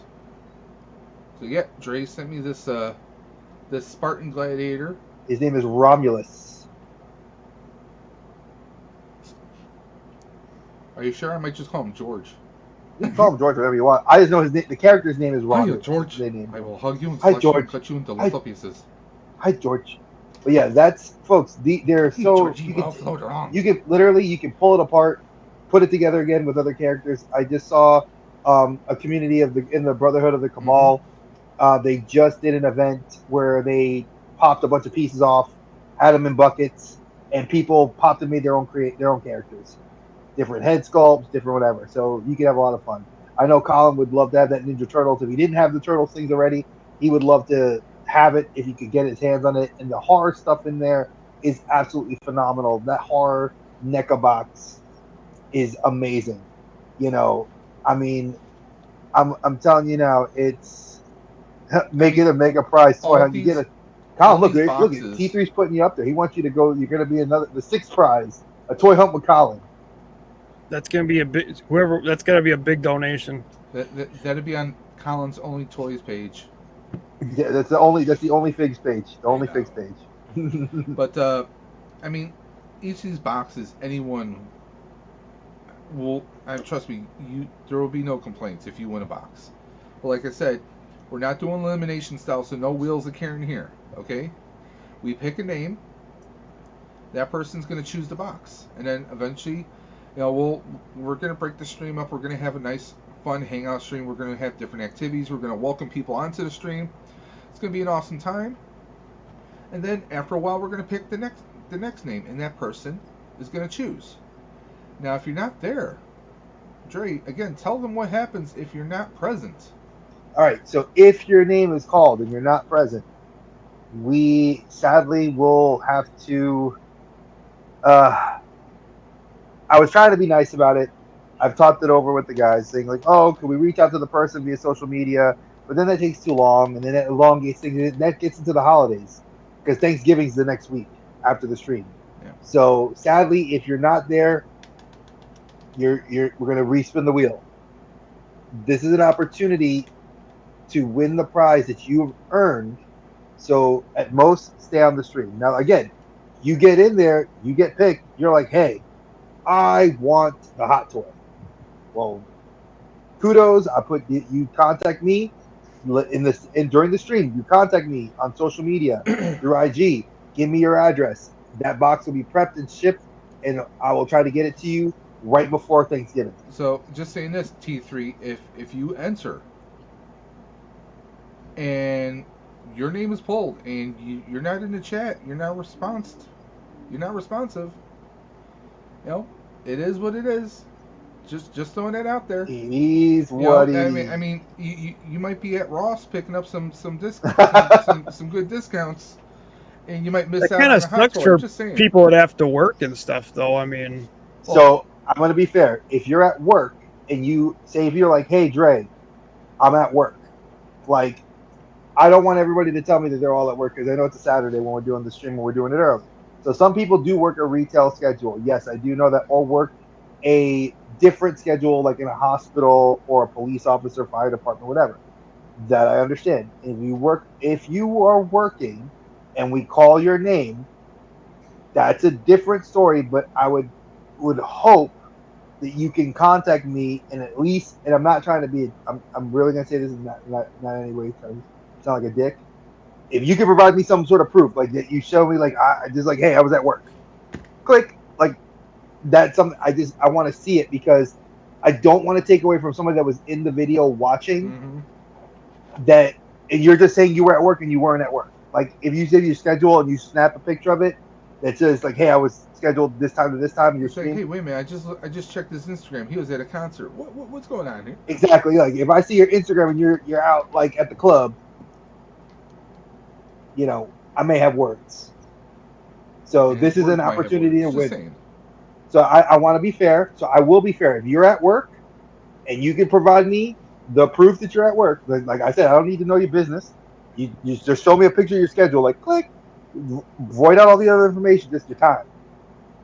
Or a punch clock. You can show me a punch clock at your job with your face in it. Don't try to be like, hey, this is a picture of a punch clock I can go for Google because I'm a teacher and I do Google image. I know how to retract all the stuff. So please be honest, folks. This is an honest game. I'm accepting your honesty because we're trying to be fair. This is a fair charity, and we're trying to be right.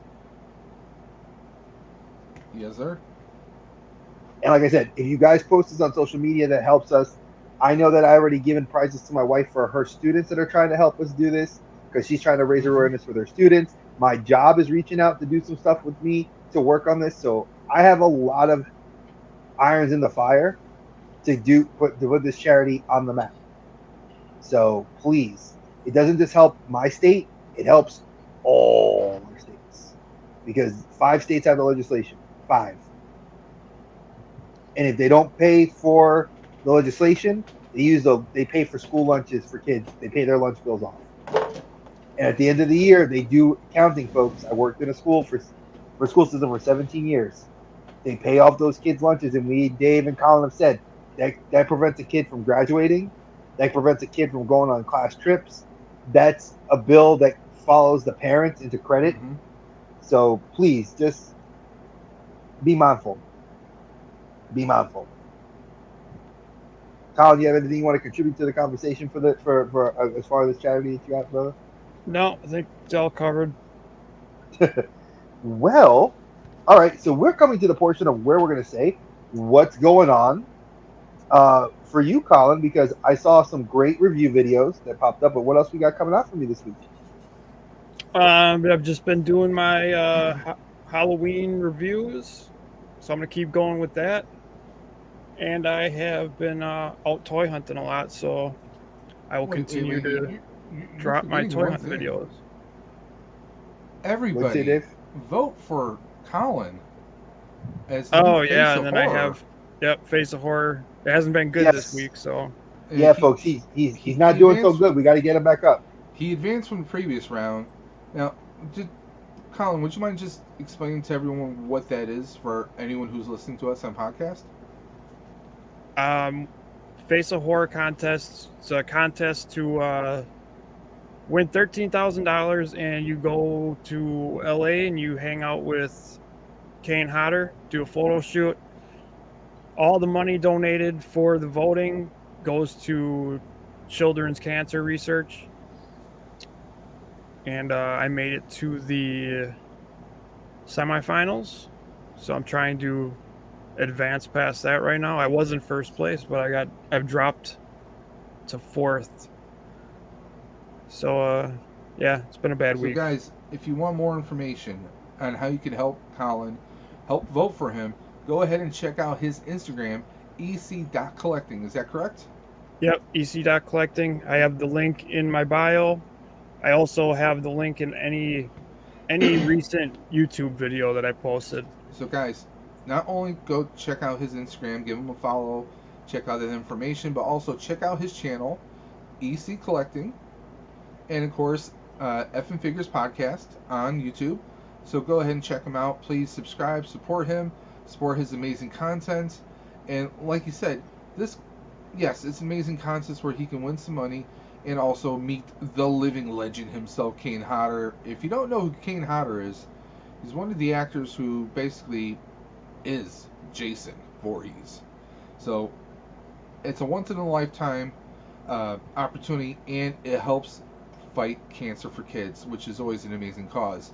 Not only is Colin doing this to help benefit cancer for cancer research and development to help kids who have cancer, but he's also trying to get kids better, healthier lunches in schools. So I mean, come on, please help out our brother, help make a difference, and help him fulfill a dream here. Oh, and JJ, you got nothing to be sorry about, brother. You've been helping since day one.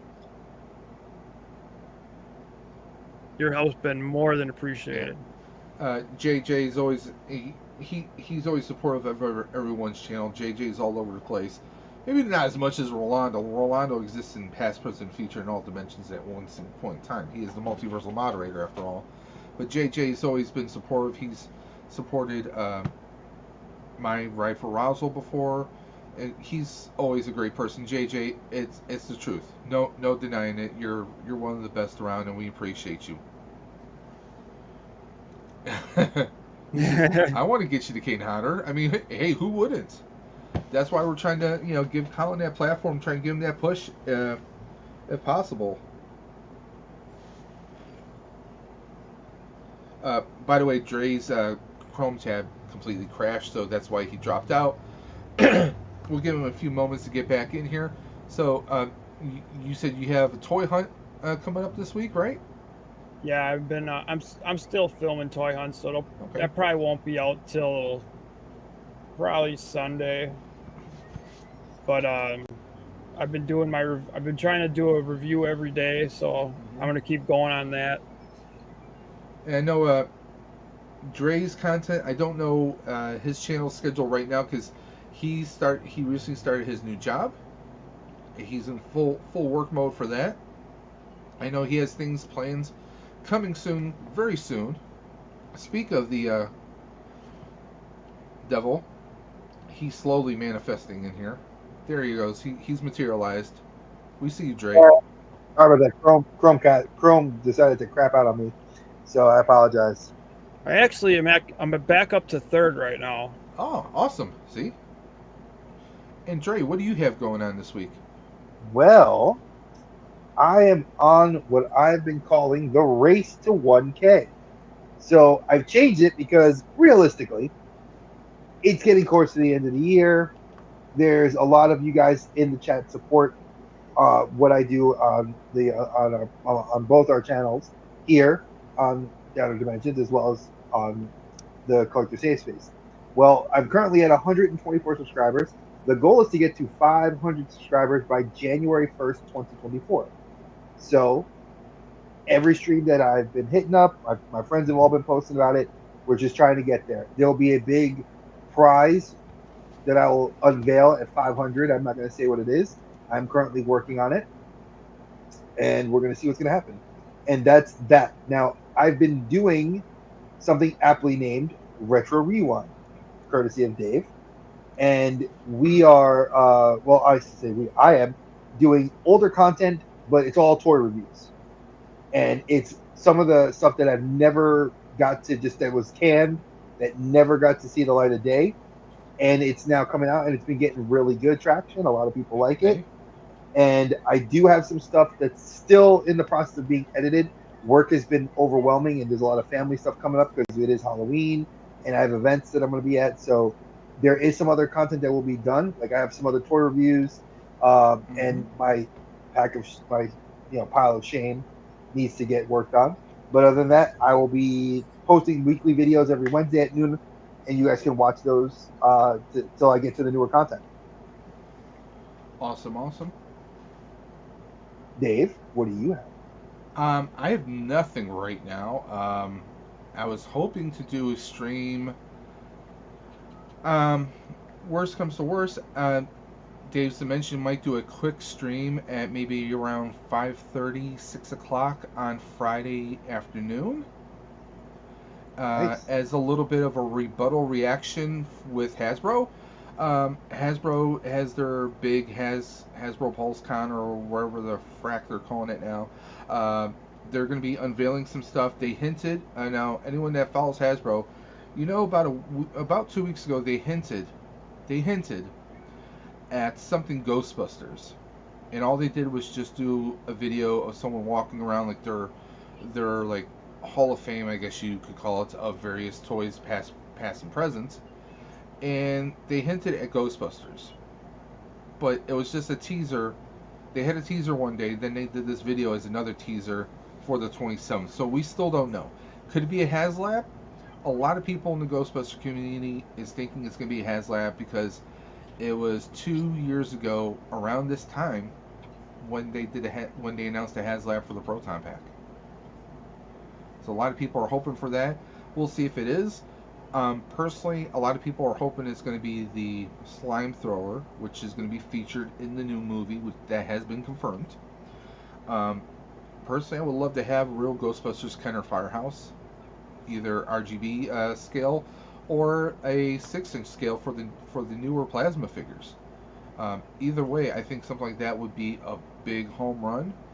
But we all know that Hasbro hasn't really been having a whole lot of luck lately, except if it comes to Joe's when it comes to HasLabs. So, I mean, we'll see what happens. I mean, Transformers too. You know, well, Transformers has been successful. And honestly, with Transformers, I think a lot of people are going to be kind of passing on Transformers in the meantime, because other toy collectors in our community have been hitting. I know T3 Collects and a whole lot of others, especially on Instagram, have been hitting Ross. The Ross stores, they're getting Transformers for $6, $10. The Ark, Yep, which was one Teletran massive one. Transformer, people are getting that for 60 bones. So Folks, something that that was is like a 150, Titan Plus. maybe $170 when it first came out retail, you're getting it for $60. That and hitting up your ollies for that stuff. I mean, they have the Ray lightsaber right now. If it's in stock, that is, at a Ross, you can get the Hasbro was a Star Wars FX, the EFX It's the Force Effects. lightsaber, The Force Effects. the yeah. Force Effects. You can get yourself a Force Effects lightsaber for around $60, or even less, maybe. A third of the price of going to Disney, folks. Because at Disney, you get the Ray lightsaber. That's like $170 with no blade. So, I mean, with that being said, Hasbro is hit and miss. William's saying, Dave, we will have to talk after the 10/27 event. Yeah, because fortunately, unlike some YouTubers out there, I work. So I can't go live at 3 o'clock and do a watch along. There are some YouTubers out there that do that when there's Pulse events. Unfortunately, so all of us here, we all work jobs. We have schedules that we have to abide by. So, it's going to be something where, yeah, I won't be able to react right then and there. It's going to be about 2.5 hours before I can go live. And I will give my thoughts on it, whether it's a HasLab, what's the viability of the HasLab if it is, or is it going to be something that they're going to sell at retail. Personally, I think Giant Man could have been something that they could push at retail. I mean, look at the Force Effects lightsabers. They sell them regularly on their website, and they're around $265 or more in some cases? So you can't tell me you can't push a $200 item like that on the website, make it a Pulse Premium exclusive. I mean, there's things that can be done. You can definitely do things. So, I mean, it is what it is, guys. Hey, what's up, MC Figures? Thanks for joining us. See, MC said EC collecting. What's up, bro? We got you still have if you go live.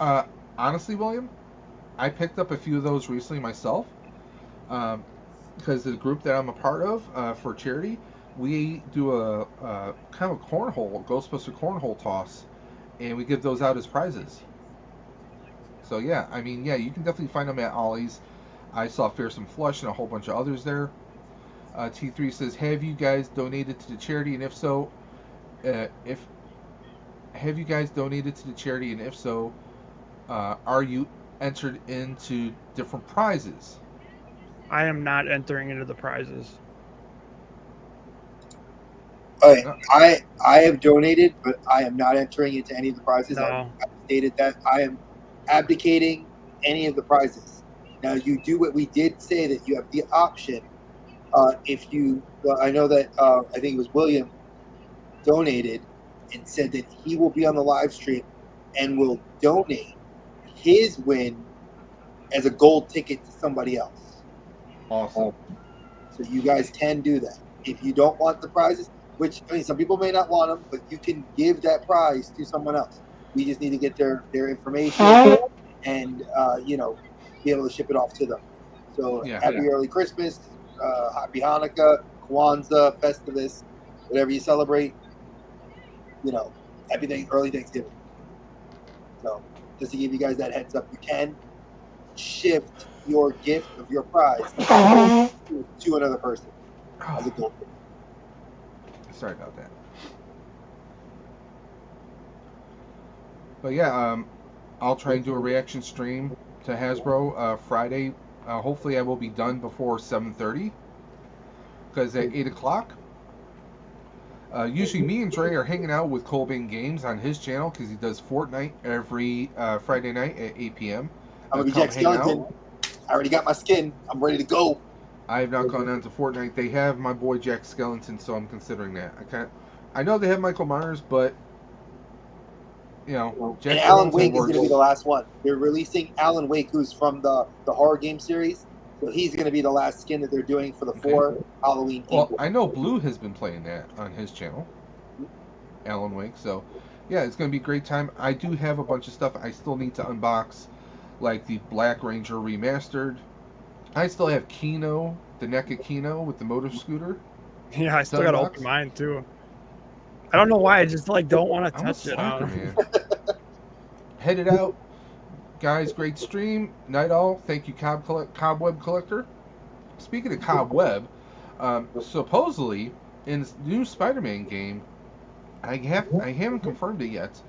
Dre, you might be able to confirm it. Legacy of Nerd posted some pictures of a White Ranger and Green Ranger variants of a Spider-Man suit. So there is no power. They call it, if you pre-ordered the game, you were gifted 5 suits for Miles, 5 suits for Peter. Peter has what's called, not Peter, Miles has what's called the Tokusatsu suit, which is a Power Ranger inspired, and I don't want to say Power Ranger, it is a Tokusatsu, which means it's a Sentai inspired black suit. Okay. Now, if you complete all the Mysteriums, which I'm not trying to give anything away, there are 10 different Mysterio events you have to complete. You complete those 10 events, there is a suit color variant of the Mysterio that looks damn near close to the White Ranger because it's gold, white, black. So because I saw that briefly on Facebook, and I'm like, I was like, is that real? Is that photoshopped? No, the Tokusatsu one is real. Tokusatsu suit for Miles is a black and red variant suit that looks like armor. And I swear, if you have the new Cosmic Rangers that they just released from Hasbro, the Red Ranger figure, people already are talking about taking that figure as a base to make this as a figure. Okay. So just in case anybody wants a clarification. And T3, no problem. We'll gladly quantify or qualify anything. Like I said, everybody in the collector safe space that is in the chat is donating to this from what they've told me, and we have all decided. Well, most of us should say. Some people want to get a prize, and that's fine. They donate; they're welcome to it. But myself, Dave, and Colin have abdicated from wanting to. We will donate. I have. But we're not. Yeah, I'm definitely donating. I just don't agree with entering the. Yeah, I don't want to. If I'm running a giveaway, I don't agree with entering the giveaway for the prize myself. That doesn't make sense to me. Now I know we've mentioned that we could also gift our entries, and I just may do that to some unfortunate people. I do know some people that have told me that they've reached out to me saying they can't donate, but they're putting it on their social media. I may talk to the guys and we may see what we can do to help people out that are really helpful that can't afford it financially because it's not in their pockets, but they're doing it in other ways, helping out. We may gift I may gift my donation voucher for them. Nice, William. William was just saying he got his son the Michael Myers skin for Fortnite. Awesome. Yeah, I just did that today too for Elias. And he also got to wear his HasLab Proton Pack out in public for the first time this past weekend. Got a lot of compliments. Yeah, I mean, for a lot of people, it's a game changer, that HasLab Pack. Some people, personally, my HasLab wish is a trap, PKE, and goggles combination, or at least a trap. Like a trap with a working screen accurate pedal, or even if they did a remote control ghost trap, I would love that. As a Ghostbuster, I think that would be awesome. But I think a trap and a PKE that the wings extend out like the little taser part, as in Afterlife, I think those would be two awesome things that they could bundle as a set. See, I'm still hoping for the life-size Stay Puft, man. No, don't say that too loud because Mrs. Dimension will hear you. You have no idea. Mrs. Dimension is a big Stay Puft fan. She dresses up as Lady Stay Puft with the Buffalo Ghostbusters. She also has a baby carrier with one of the plush Walmart greeters. It sits in there like a baby, and that's her proton pack. So trust me, yeah, we have so much Stay Puft, it's not even funny. Yeah, if you go live on Friday, I would definitely come and talk to you for a little bit. I usually get home about 5:10, 5:15. So once I get in, like by the time I turn the computer on and get everything ready to go live, it'll be a spontaneous thing. Probably at 5:30, either 5:30, 6 o'clock the latest. That way I can go on for about an hour and a half. Maybe we'll talk. Maybe we'll do some unboxes at the same time. We'll discuss everything that Hasbro has unveiled. Yeah, because after they did the tease of the tease, if they don't redeem themselves, I'm gonna have some words. Trust me, I'm gonna go off. I mean, no. By the way, speaking of drops, I did actually drop my New York City Comic Con video this past week. So if anyone wants to see any new content from Dave's Dimension, you can go ahead to my channel, Dave's Dimension on YouTube, and go ahead and check out the New York City Comic Con. A lot of it is, me catching a ride to the con, wink wink, and also just featuring a lot of cosplays and an awesome, anyone who's into Gundams, Gundam Base was there, and there was so much awesomeness. You guys should definitely check it out. It's only like a 15-minute video. It's not a long one. I mean, anyone who knows me knows I drop like 30-minute videos in the past, so it's a pretty quick one. But I think that's about it. And Dre, what's happening next week on the Outer Dimension podcast? So we are doing our roundup for Halloween. Could you project your voice a little bit? No, you're sounding kind of like you're far away, bro. Well, because my microphone. Let me put my earbuds back in. My earbuds were starting to die. See if we can get Dre's voice back. You guys hear me better? Yes, we can hear you better. Yep. All right. So before the battery dies on this thing, we are doing the last round of Halloween. It's going to be the Universal Monsters. Now, obviously, we're not going to talk about the classic monsters. We're going to talk about the failed Monsterverse that was going to happen via Universal. They had started with Dracula Untold, and then it was supposed to be the remake with the Mummy, and then after the Mummy technically flopped, there was talks of them doing more. So we're going to go into our takes on Universal monster movies, on what we could see would have filled in the nice blanks for like the Wolfman, Frankenstein, the Mummy, and Dracula, and the Creature from the Black Lagoon. What we would have seen as films that would have easily slid into that, and we're going to talk about that. I think it's a good kind of rounding out. Frankenstein. Steam depends. It depends on who you catch that day. And But we that's the kind of big did one. we kind of covered a movie which was a kind of a precursor to that in a way. We did. Monster We already Squad. talked about one. We talked about Monster Squad, and we did talk about The Shape of Water. So those are two things you're going to be hearing about it during this MonsterVerse talk. And again, if you guys are able to catch my boy Colin on his streams, his videos are amazing. His content is great. Help him get to be the face of fear. He's third place right now, folks. He needs to be back at number one. Dave's video, please, if you guys can get to that stream on Friday, check it out. These two brothers of mine are going to be on there live. I will not be. I'm going to be at a trunk or treat event with my daughter because it's going to be. Halloween starts early for us, so I'm going to be running around with a 3-year-old just as Spider-Man. So I'll be posting pictures to social media, and then I know Saturday I'm going to be meeting Colbane Games, and we're going to be going to have A some Ren fun Fair. at the Renaissance Fair, and then Sunday I have another trunk or treat event I'm going to. So I am full of the Halloween spirit this week.